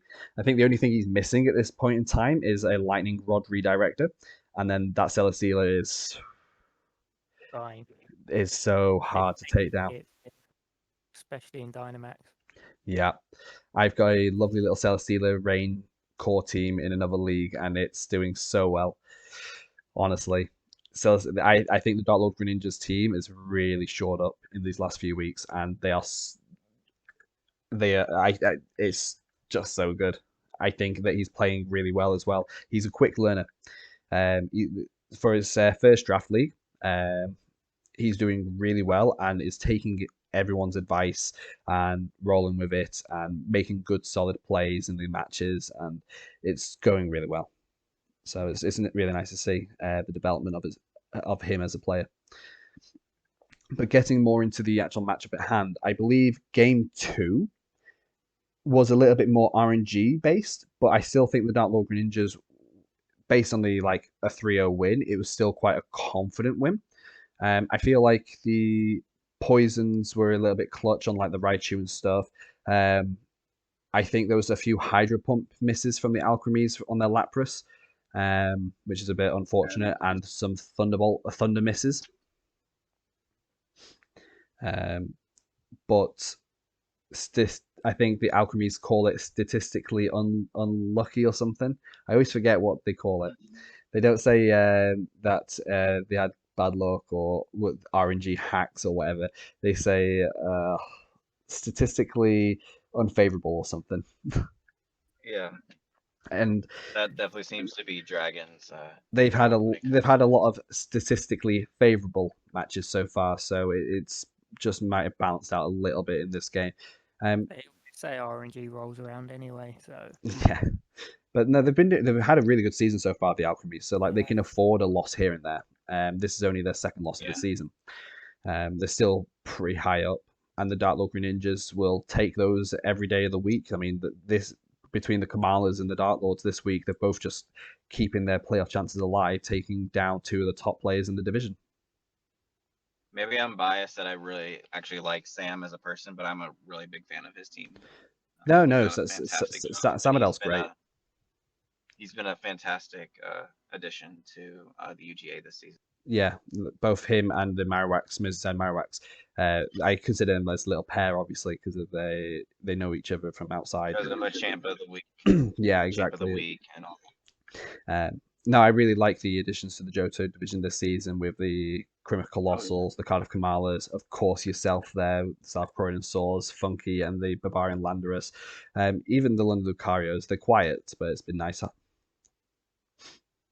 But no, I think that's all we can really say about the Dark Lords matchup against the Amateur Alchemies, other than a really good win, really well needed win for the Dark Lords, and just nice to see a bit of a shake up to the top six. Yeah. And, So agreed. I think we move on to the last fixture of this last week. I know we've been talking for a while now. Turns out it's my fault that we run these for so long. I'm the one constant in all these draft league review videos, and they keep racking up hours. So oopsie, my bad. But no, we move on to the South Croydon Saws versus the London Lucarios, and I say this every week. It's not surprising at this point. I was very confident that you, Crizzle, would come out with a win here, but maybe you can share us your thoughts on your prep leading up into this matchup and what you were thinking and how you felt the match went. So I'll let you talk for a while now. So yeah, going into this match, I wasn't confident. I'd lost 3 weeks in a row to Trick Room. So Yeah, after starting so strong. So yeah, this time it was the Imprison Indeedee was always going to lead, and pairing it with Specs Artillery Water Spout, because yeah, I could guarantee that whatever comes out, it be going for the Indeedee to take that out to stop the Imprison. So Artillery would almost always be at full health to launch a Water Spout. That's what happened. Yeah, those Water Spouts were big damage. Yeah, huge. Yep. Were you running Sniper on it, or were you running the other ability? I was running Sniper just for that 4% chance of a crit. Yeah, yeah. Does it get moody as an ability? It does get moody. It does. I thought so. Yeah, it does. But I didn't want to test my luck and get a special attack roll. Yes, yes. No, the Sniper, that makes sense. That makes sense. No, that was doing work, and what I really liked about that lead is that you could confidently know that the Water Spout was, especially after seeing that there was no Tangrowth brought. You could confidently know that this Water Spout was going to be moving first because his team is so naturally slow and tailored around being set in Trick Room. So even the mons that are slightly faster or would be normally faster than Octillery would be going after you because of it. They'd be like negative speed investment. Exactly. Yeah. So yeah, I really liked the damage output that you were doing straight off the gates, like really offensive, which is something I've noticed with your playstyle is you tend to be more hard aggression. Yeah. Well, that's the team I've got. It is a hyper offensive, straight out the gates, hit you hard, hit you fast. Yeah. Yeah, I thought I'd try that with this league anyway, because the last league I was a bit more destructive and I didn't enjoy it. So That's fair. Try something different this time round. So yeah, and the guy I practice with, Aaron, he's got to know this play style really well as well. So he's trying to guide me into being less offensive. He's the Glorious Surfers or something, isn't he? Inglorious Surfers. He is, yeah. In the Kalos division. Kalos, yeah. Yeah, I remember he's in Kalos in UGA as well. Yeah. Inglorious Surfers, I recognize that. Yeah. So yeah, but no, your lead did well, and he didn't even go for the trick room off the bat. No, He went for a helping hand. crunch into Ndidi, but had the Ndidi, so it would survive that unless it was life orb. Yes, and were you buried, Colberberry? Cobra Berry. Yes, and that was really good. Like the prep there was really well done. Prepping for a helping hand boosted crunch or dark move off a Scrafty, because he has been leading Scrafty Dusclops a lot. Yeah. And if you're setting that in prison, you want to be able to live these hits. So yeah, as I say, I thought it was pretty good calcs there. It was exactly what I needed. Mhm. It paid off. Yeah, 100%. So yeah, I mean, for the rest of the game, it was just Octillery doing Octillery stuff. Yes, you maxed Artillery game 1, and got that nice max flare off into the Escavalier when it came in as well. And that's one gone Excavalier because it won't survive that. Yeah. Yeah. Octillery is one of the few water mons that can use a max flare that's not a sun-based weather ball. Mm-hmm. Because it has access to both flamethrower and fire blast, right? Yep. Yeah, its move pool is ridiculous. No, it was good. It was a nice bring, and like seeing it in action, I could see exactly why you were bringing it. So. And then game 2, I went back to what I usually do, hyper Mhm. offense. So I bought the beat up lead. Yeah. I assumed he wouldn't lead Dusclops, which he Mhm. did. So I got myself a free beat up off. Still spikes into a Azumarill, and yeah, that was pretty good from there. Yeah, I like the steel spike play because it boosts your defense up for like later move. Was a bit shocking that he just straight up awkward jetted into the Sneasel, but I suppose given his lead, there wasn't really much he could do. It's not like he had anything to stop that beat up. Yeah.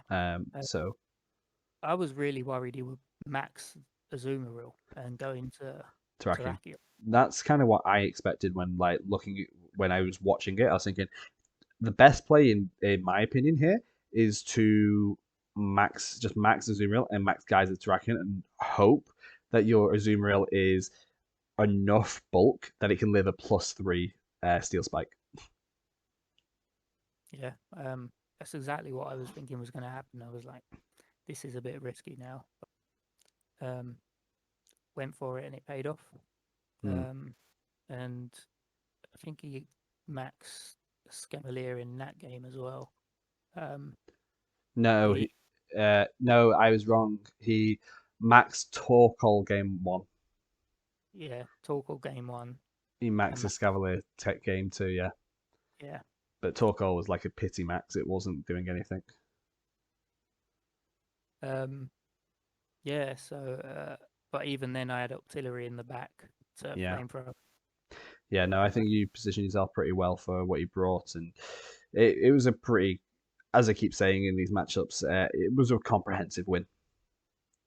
You had all the tech there you needed, you had the coverage you needed, and you executed it well. Like, again, like beat up into the Terrakion, there wasn't really much that he could do to stop that.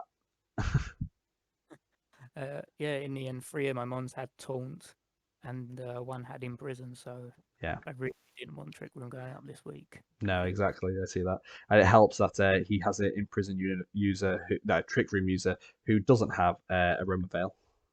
Yeah, that's always very helpful. Yeah. But no, it was a nice, confident win for you to get back onto your winning ways after a little bit of a dry spell from wins. Yeah. So hopefully that sets you up pretty well for the upcoming weeks. Hopefully. Yeah, indeed. So again, I know we've seen the video of that one, but there wasn't too much to really go off on that one. It was pretty straightforward of that match. So unfortunately, I know we spent a load of time on mine and Bryan's match, but and hardly any on our guests' match. But again, it wasn't like there was really much else to say. Octillery popped off.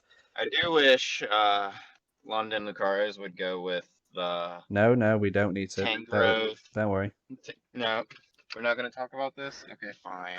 Tangrowth with the Rage Powder, with Mental Herb, Dusclops could be good. Dragon Dance. I want to see Dragon Dance. Scrafty. I mean, Scrafty. yeah. That's what I want to see. I did prep for that Tangrowth with Rage Powder. Yes, you did.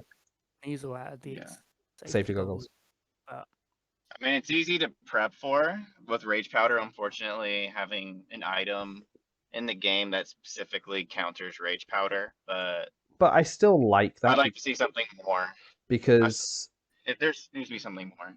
when he And, was originally drafted the team, he didn't have a redirection user at all. And Yeah. just getting that Tangrowth means that he has to waste a safety goggles on a mon that would typically run Sash. Now that Sneasel can just be one shot by things instead. So Right. So it's beneficial to both.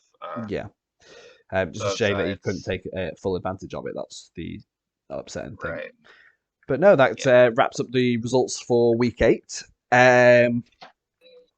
We can move on to the current rankings of the division. So at the moment, we've got the Drowsy Dracozols up at the top with a 7-1 score.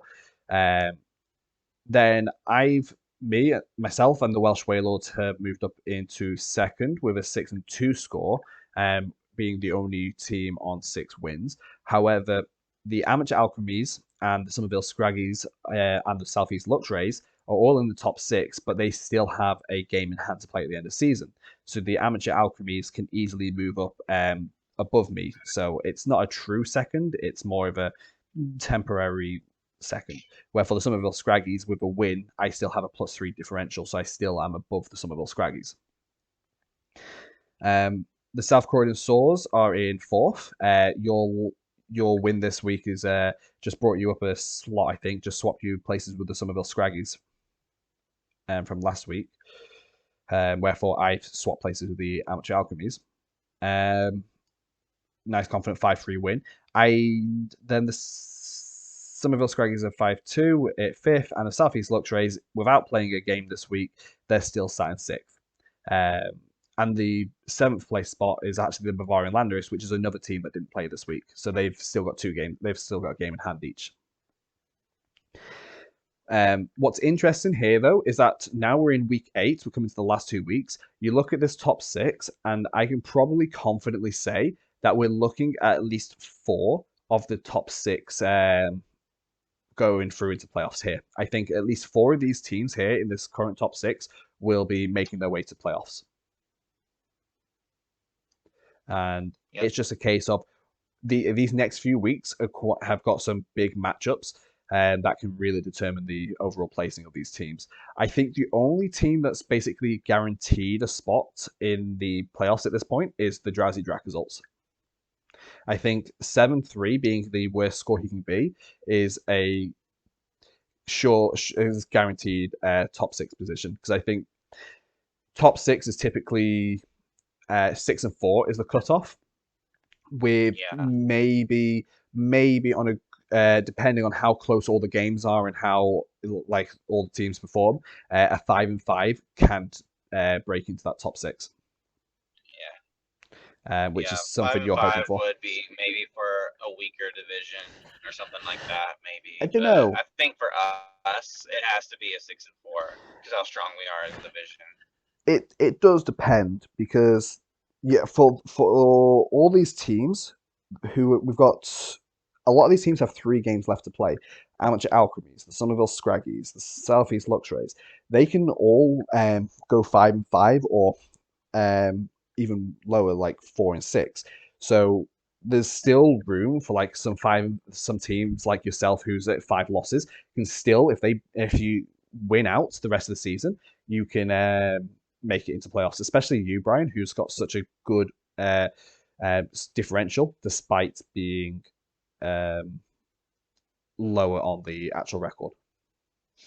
Like I say, I'm the best 3-5 team in the entire UGA. I don't know if that's actually true.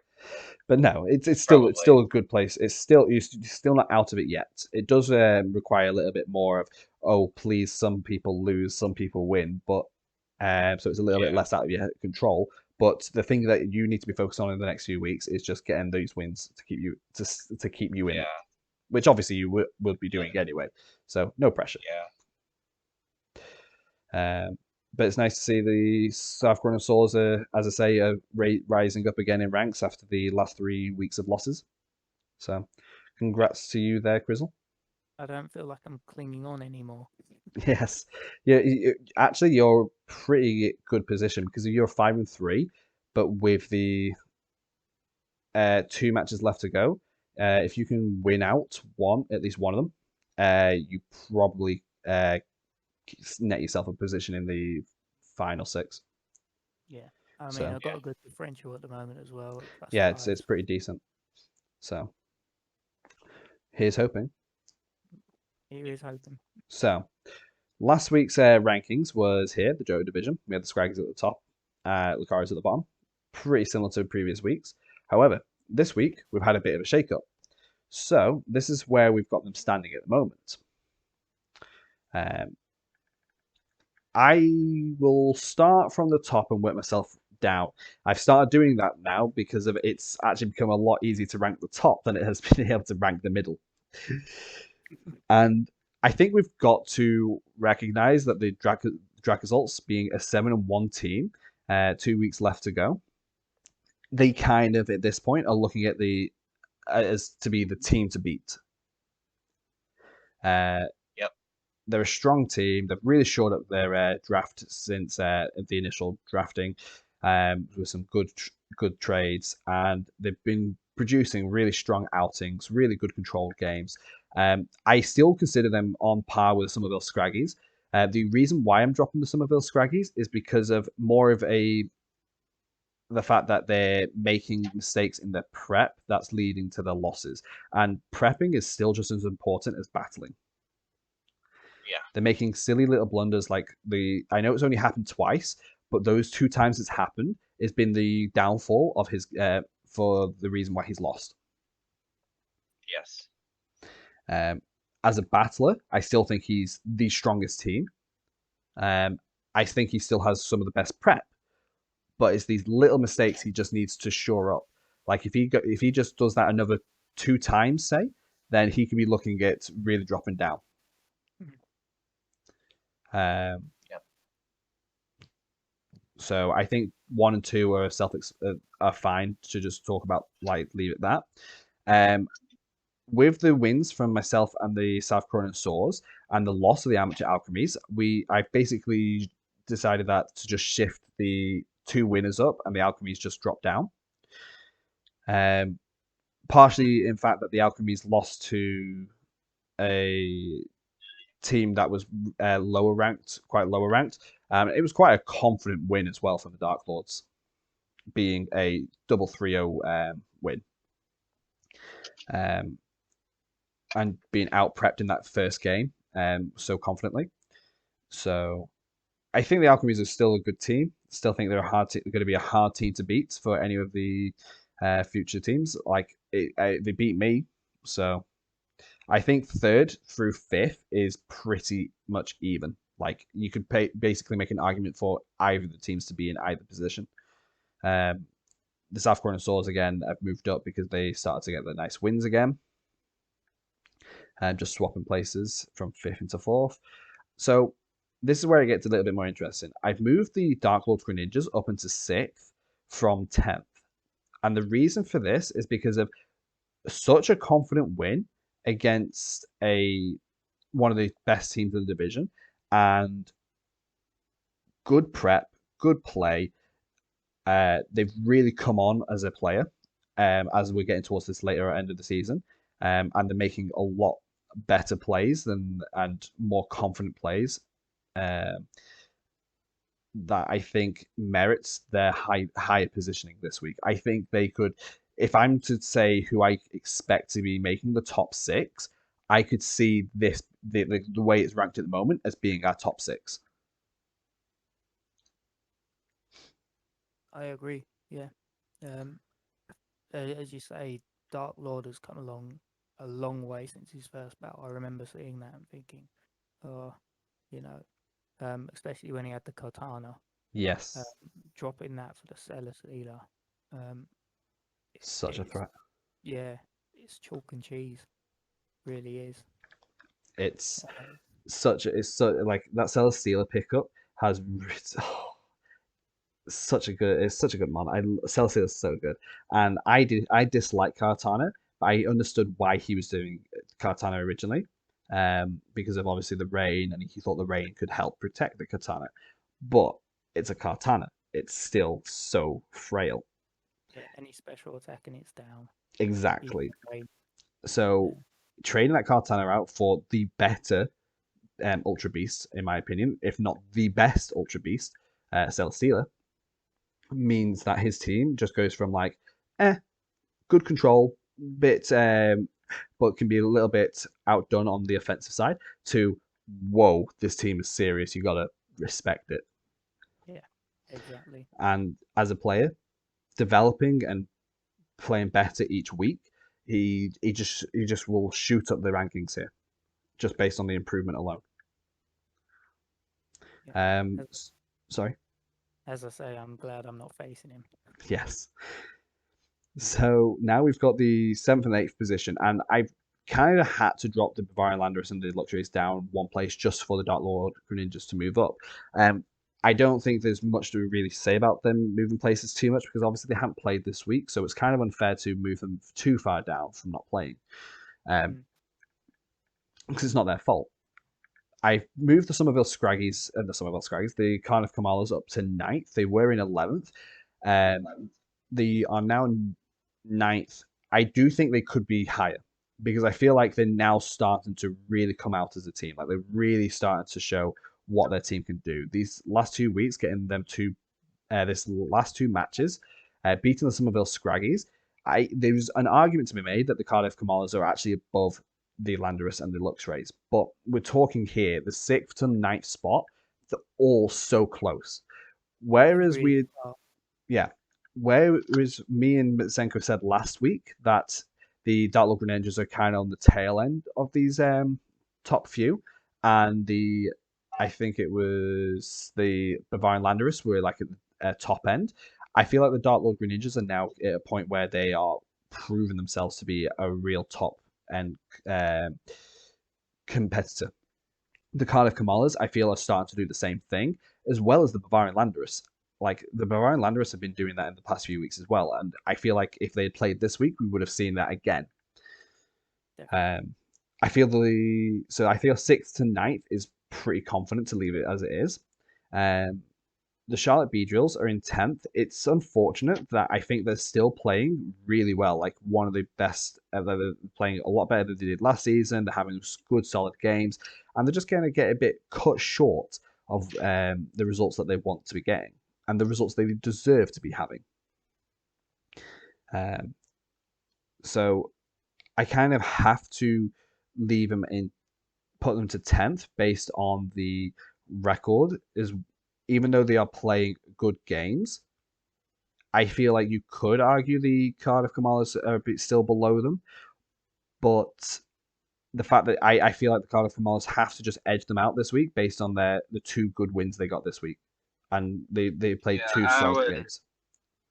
I would agree. You need to reward wins more than you should reward well played losses. But I still say though that a well played loss can be rewarded, and we have rewarded that in the past. Like I say, I'm being rewarded by not dropping too far down the rankings already, because it's actually really difficult. Like in the 8th, 9th, and 10th spaces for the last couple of weeks, because you're putting into the context that I'm playing well in my losses, and you're not just saying, oh, 1-2 loss, oh, he's losing, we're moving him down a lot more. There's the context of I'm playing really well and I'm facing a lot of stuff that I wasn't prepared, either wasn't prepared for, or they just like that week figured out how that team works. Because like I said, when I played the Dark Lords, I think he had just realized that his team was a lot more disruptive than it was Rainy. Yeah. And I hadn't caught up on that yet. Yeah. So that was, and then with the Merseyside Marowaks. How was I supposed to expect weakness policy Claydol? Yeah, that was a was fun one. Yeah. That Not was something on my radar at all. I got unlucky with last week's, and then this week was less unlucky, but still well played by Still close game.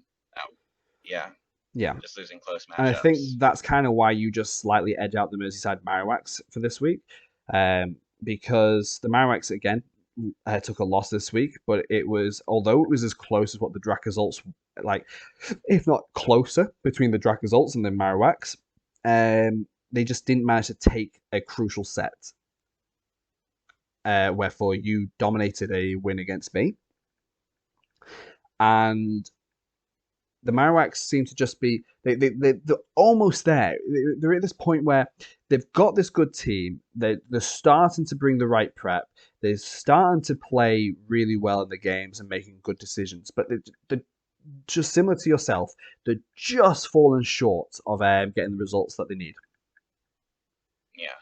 And luckily for them, they are still a game in hand, unlike yourself. So they still have they're still on 3 and 4, whereas you're 3 and 5. So they can still bring that extra game to get a nice finish the season off 6 and 4. Yeah. And yeah. So we move on to 12th, Chroma Colossals. They're playing good games and then they're throwing other games. I feel like that's kind of where we're at with them at the moment. this week quite well. Yeah, exactly. And he didn't change it. He changed his team very late too. Yeah, it was unfortunate because I know it's stuck. Yeah, it is unfortunate because I know he was busy to the middle of the start of the season, like week 2, 3 to week 5, 6. He got a bit busy, and he only started doing changes to his team as of week 6 onwards. And at that point, he'd already taken 5 losses. So it was late in the season, but I actually think he's been playing better games in the later half of the season than he was doing at the start.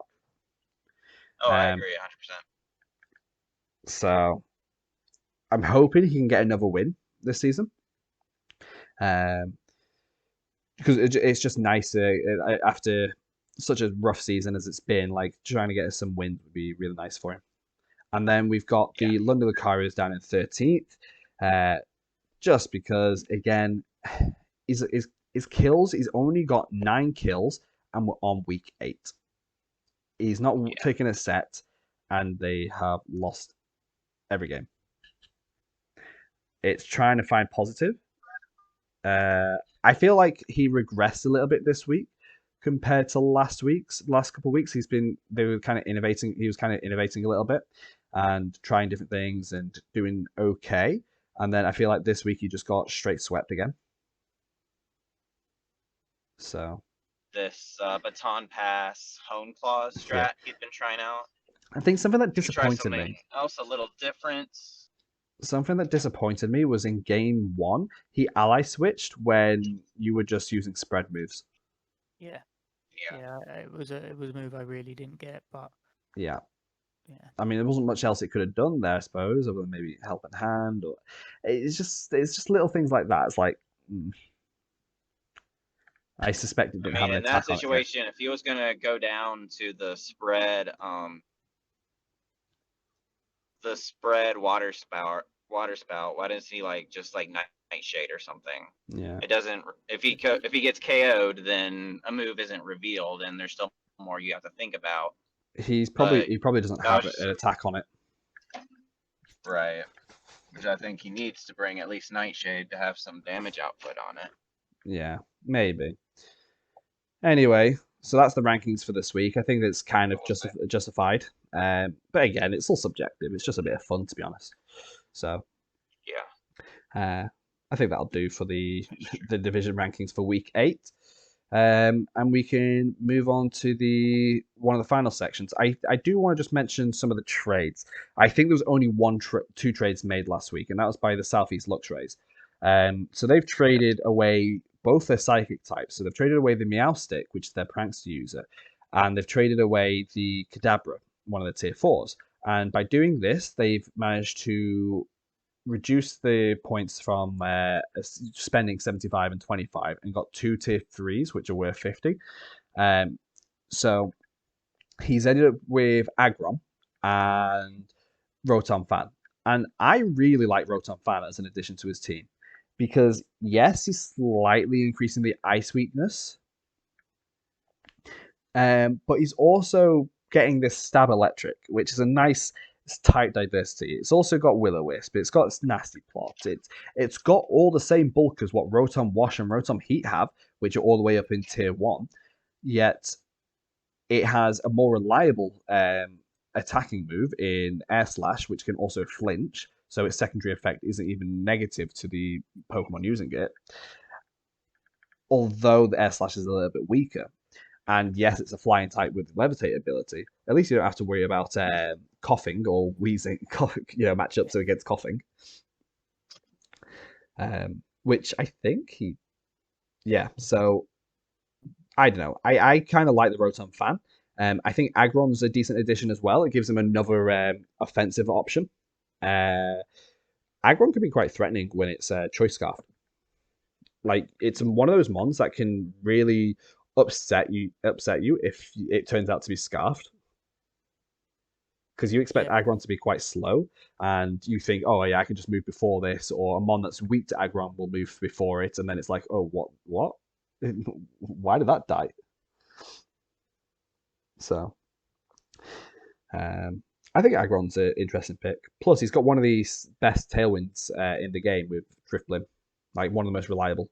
I'd say it's the most reliable outside prankster users, and even then, it's just as reliable because of it can't be faked out from because it's a ghost type. So yeah, that concludes the trades going into week 9. But this is a personal safety announcement for you all. As we have entered week 9, this is the final week for you guys to make trades before playoffs. So if you've got any trades you want to make, you can only make 2 trades this week. Make sure you get them done before Sunday. Thanks for the warning. Yeah. I mean, the trades I think have been really good for. I think us talking about some of these trades in these podcasts have been really helpful for some of the players.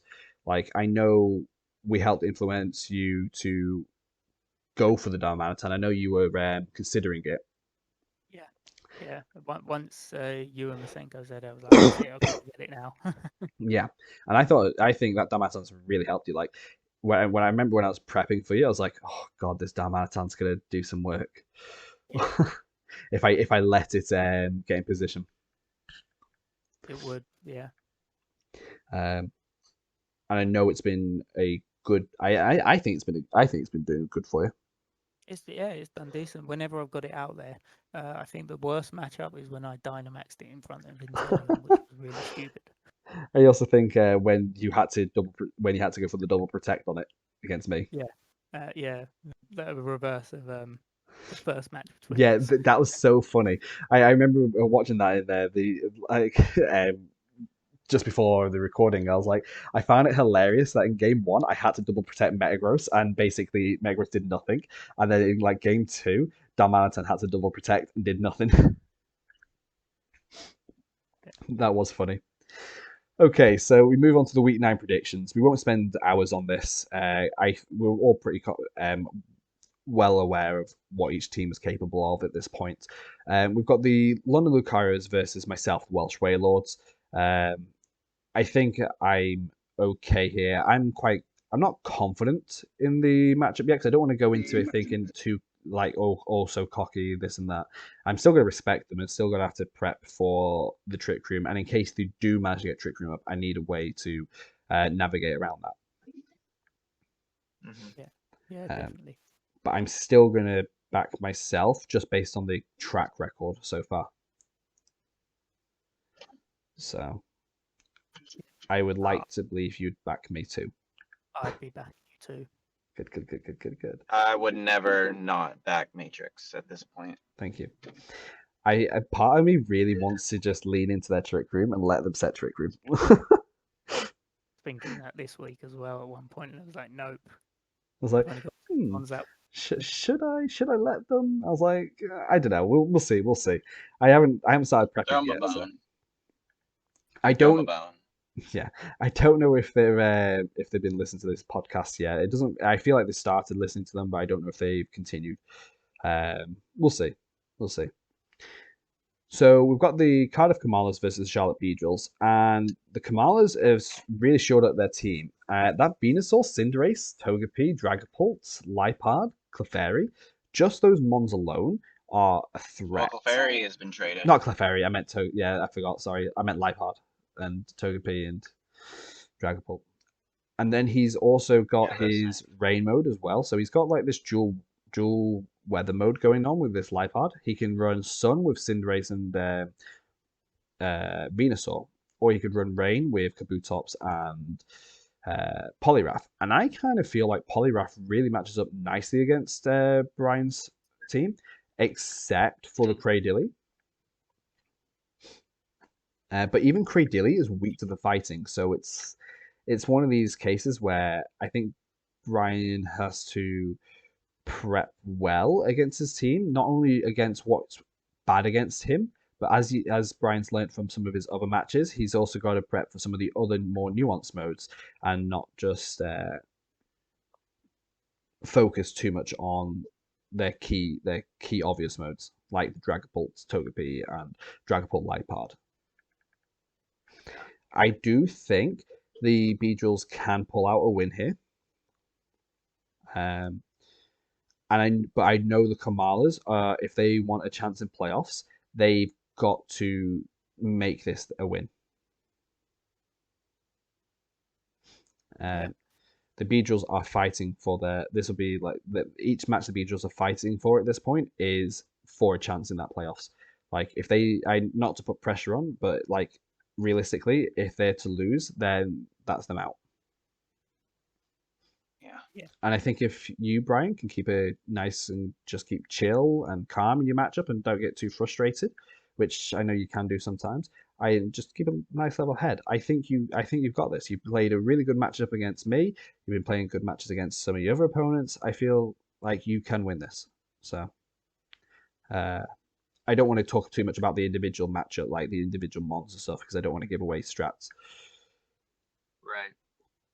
I would agree.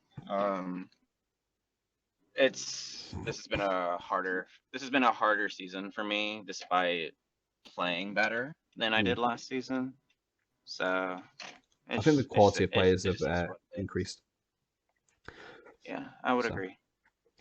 But yeah, I'm gonna back the Beedrills. Crizzle. I will also be backing the Beedrills. Nice. Sorry, Kel. I know you're a fellow Welsh. Well, you're technically pseudo Welshman, but I have to back the Beedrills. So then we move on to what is arguably the biggest, if not the second biggest matchup of the week. The Amateur Alchemies versus the Somerville Scraggies, the current third place versus the current fifth place, also formerly known as the former first and second place teams. This match is huge. It is big, yeah. Do you want to talk about it a bit and what your thoughts are? I can't ignore that G-Max Lapras. It's just such a good mon. Yeah. But I'd be backing Tyler in this game personally. I think the Scraggies can out-prep the Amateur Alchemies here. Yeah. It's the follow me that's doing it for me. The Togekiss. Yeah. That's true. That is true. Yeah, it's got follow me, beat up as well. Like beat up once, and that's the screens from Lapras nullified. So yeah, and I don't think have the Alchemist actually bought them Ultras to any game. They have brought it to games. They haven't been bringing it as much recently. Okay. they started off the season bringing it. I keep forgetting they've even got the Moltres at this point. Actually, they're not bringing it as much as they were. I don't think this is a favorable matchup though for the Moltres due to Kabalion, Regirock. It's a lot of pressure from the opposing side. Even offensive Togekiss. Like, just looking at the speeds of them ones as well, they're pretty even. Like, it's pretty even spreads between them both. So, Mhm. it's that comfy. Yeah, Which you comfy. dropped.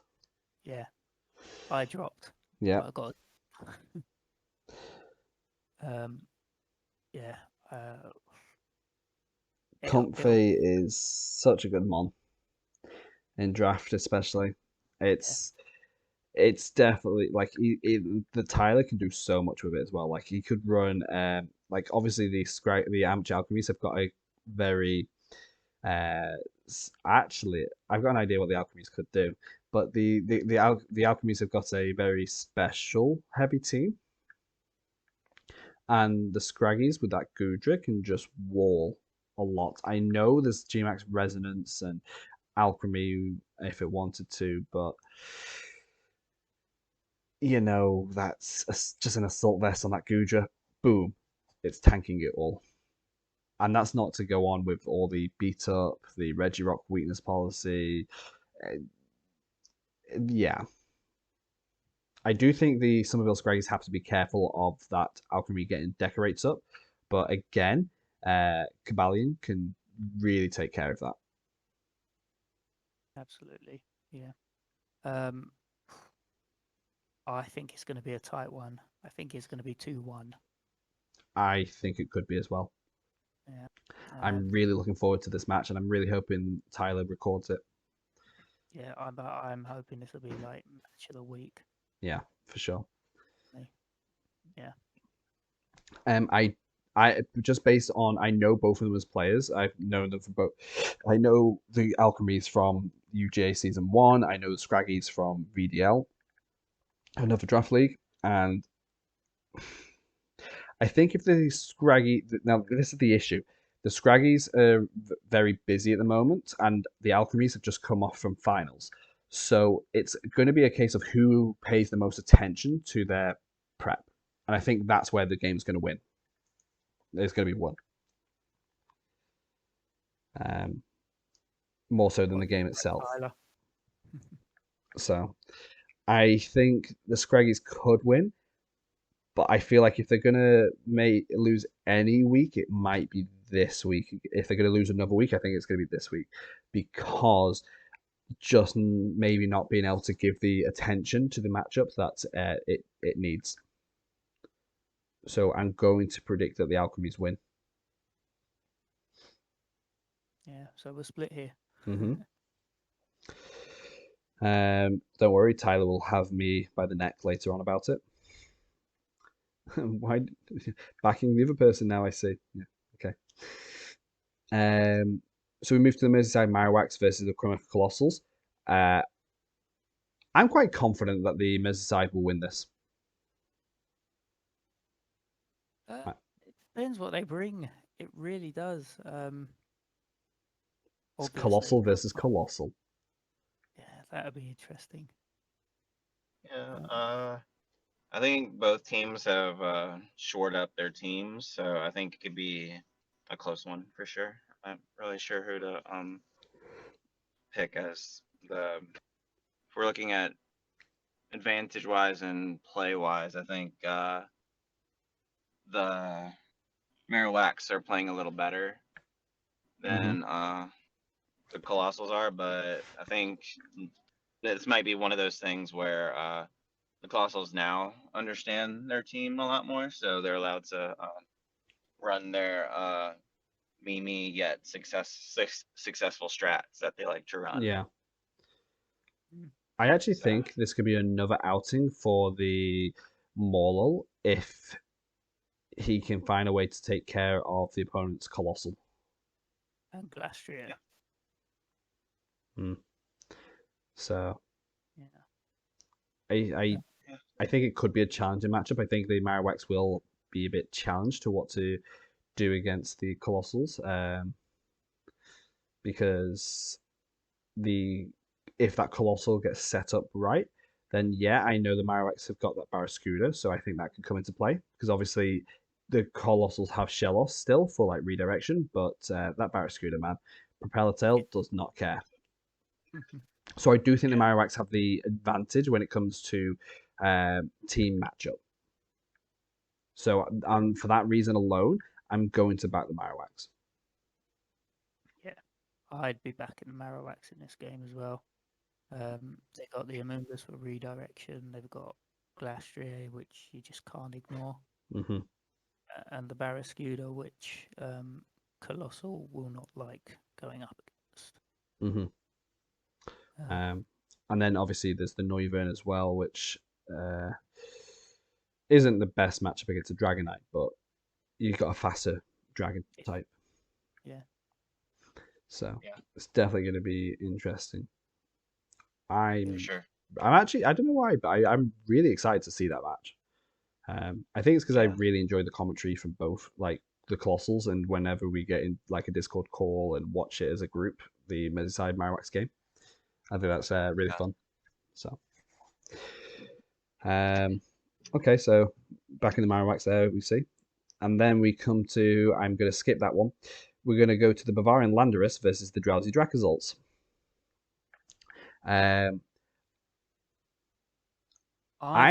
Sorry, go for it. I was going to say, I think Funky's had a good few weeks, personally, and I think he can potentially upset Masenko. I think he has the potential to, yeah. Yeah. But I think the Drakazolts have a answer for majority of the offensive threats that the Landers have, and I think the Drakazolts have a better team for control than what the Landers have. Yeah, I would agree. Masenko definitely, Masenko's team definitely, he definitely has good prep for a whole bunch of different modes within his own team. Mm-hmm. So that's just one of those things that I really commend Masenko for in his drafting and his trades. So I'm gonna just for that alone, I'm gonna go ahead and back the Drakazolts on this one, but it's definitely gonna be fun to watch with how much we all respected Funky's team at the very beginning and how he's even improved as a battler from week to week. So it's gonna be a lot of fun to watch. Yeah. I also like if you just like list off some of the matchups. You've got Charizard and Venusaur. Charizard is 80% of the time the better mon in that case, obviously. But obviously you got to be worried about sleep powdered Venusaur.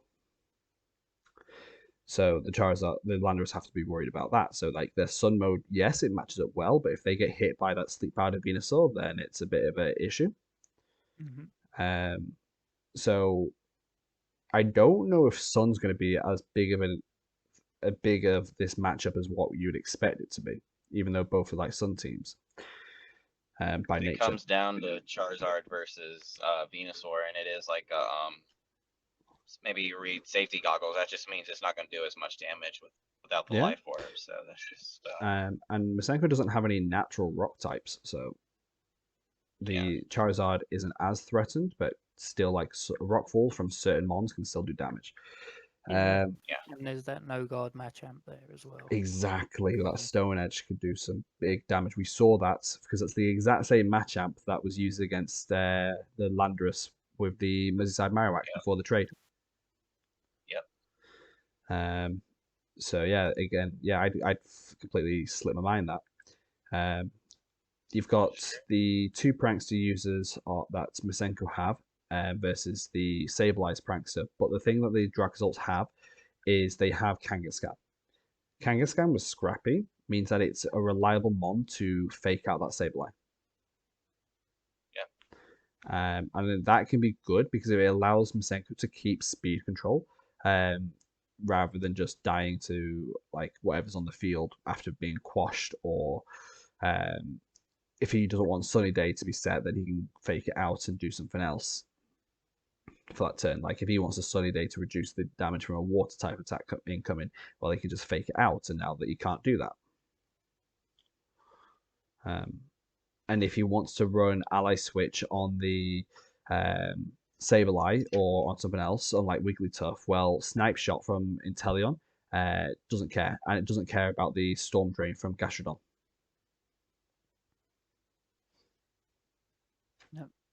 Yeah. It's a good matchup. Yeah. Yeah, very good matchup. I think favorable for the Dragonzolts this week. I think it's 50-50. I think they both have answers for each other's teams. They play each other 10 times. I still couldn't call who will win 6 of them, and the Yeah. other ones. I think the Bavarian Landorus are also a better player than what their record shows. Definitely. So I think if they are still, if I don't think they're done getting better, I think they're still going to go better and better and better. And I think it's the Dragonzolt's job this week to just go, whoa, you just halt that snowball from rolling. Yeah. And we haven't even touched upon the fact that there's a Urshifu on the Bavarian Landorus' team. Yeah. So, Yep. yeah, I'm gonna be biased. I'll be biased because I've known Masenko for the longest, and I will back Masenko here. Even if I thought it was a losing matchup, I'd probably still back Masenko. So that's just a biased opinion. Okay. I'm gonna back Funky. That's respectable. Just And I'll back Masenko as well, because Masenko is really nice. And I'm not saying Funky's not nice, but I just don't know Funky as well as Masenko. Don't worry, Funky. Don't worry, Funky. We know you're nice. Don't you worry about it. Don't listen to I'm Bryan. just having a weird day. Don't listen to me. I'm just having a weird day. So And it's so just- we move on to the final prediction, and I wanted to save this one for last because it's the Southeast Lux race versus the South Croydon Saws. Both Southern Englanders. But I'm really excited for this one. I'm not. I can't. I was looking at the matchup prior to this recording. It's tough. It's really tough. When he dropped his 2 Trick Room Mons, I was happy, but he was never using it anyway. So I'm like, well, that doesn't mean anything now. He hasn't got redirection, so I'm up against someone that don't have any redirection or Trick Room, which I've been up for like all season, except probably my first week. Yes. So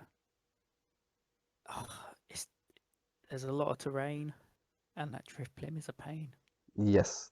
I think when you look at this team, like, yes, the Luxrays have dropped a few of his best answers for some of your more generic modes. But in doing so, I also think he's got one of the most disruptive teams of the league. And if you don't respect how much it can really disrupt, then you could find yourself in a position you don't want to be in. Yeah. And the Luxrays just roll from there.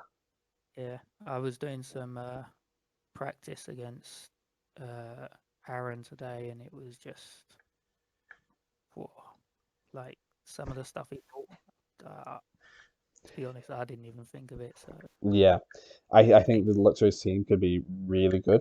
I also think it's one of the best teams in this league that can actually challenge your speed. definitely, like he's got lower speed tiers, but he's got a really reliable way of getting that tailwind up. Arguably more reliable than your own. Yeah, it's that fake out coming out of that damn Rillaboom. What of his team gets fake out other than Rillaboom? Yeah,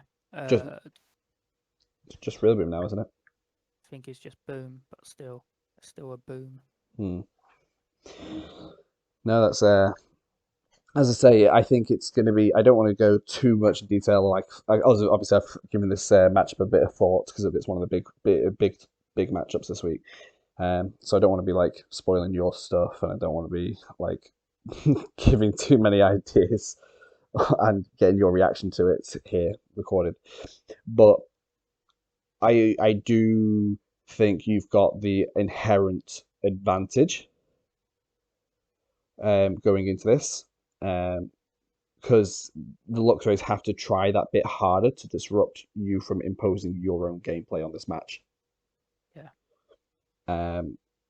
And I think if you can play around that and be a bit respectful of it, I think you could take this. I'm not just saying that because you're on on here with us either. I've got to believe I can win it, but it is hard. And this is a really important matchup as well. Yeah, I think this is must win for both of us, really. Definitely for Bioptic.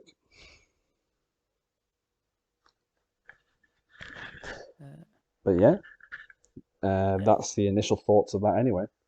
So I'm not saying if I'm going to win or lose because I'm not predicting. No, but you got to back yourself. You got to believe in yourself that you're going to win. Yeah, I'll believe I can win, but we'll see, won't we? Yeah, only time will tell. When do you play your match? Have you scheduled it yet? I think we're down to play on Sunday. Oh, so far away, so far away. Yes, I remember. Bioptic said that you might have been playing the Wednesday or something, and well, actually, it was supposed to be today. It might have been. It was supposed to have been either today or Sunday, wasn't it? So, but yeah, we'll see. I'll contact him closer to the time, but I'm really excited for that match. I'm really, really, really excited for this match. So, but yeah, that concludes our predictions. I think that's it. I think we've covered everything.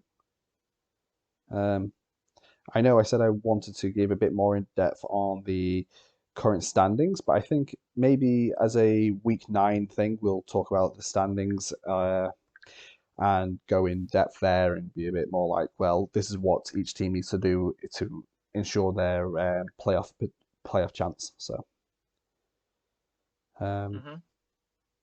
any closing thoughts you want to say, Grizzle?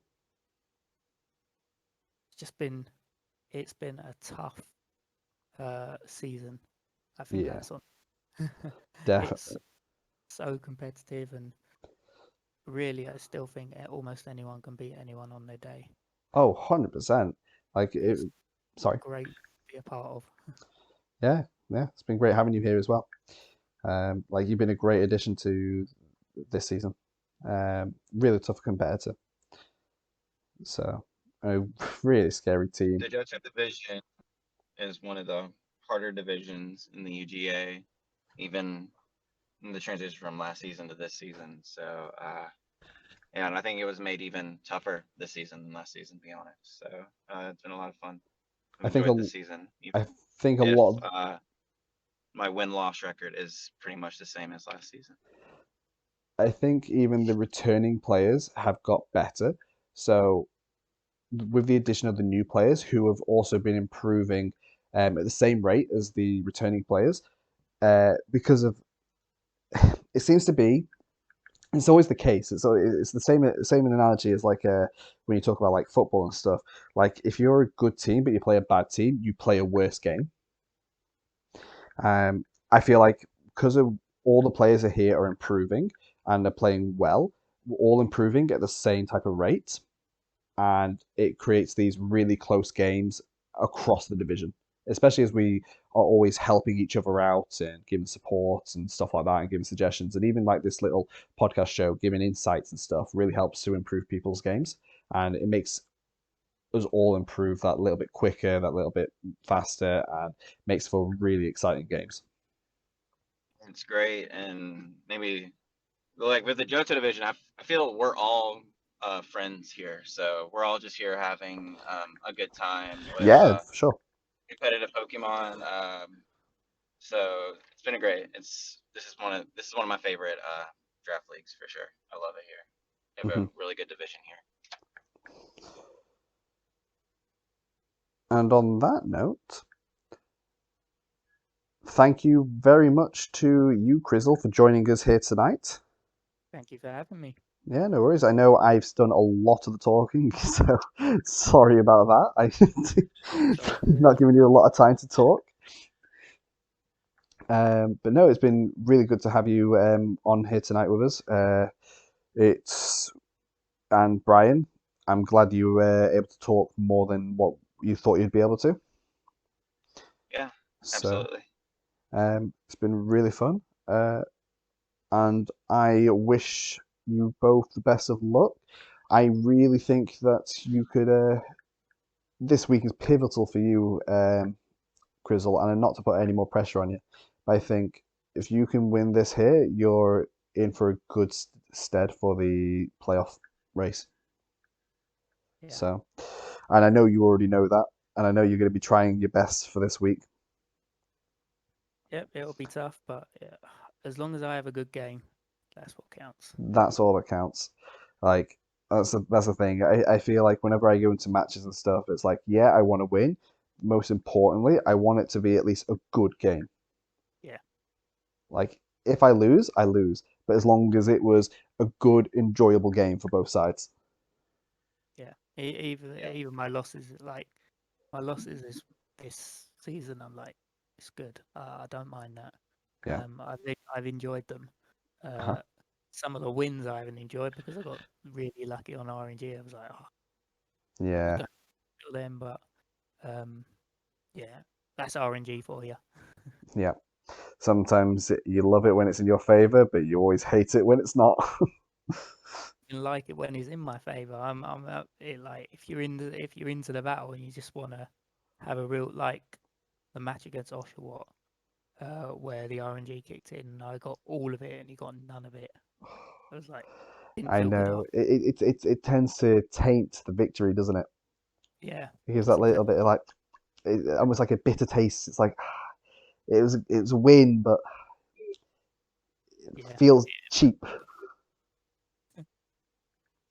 yeah. But no. But in those instances, you just have to tell yourself that we take those.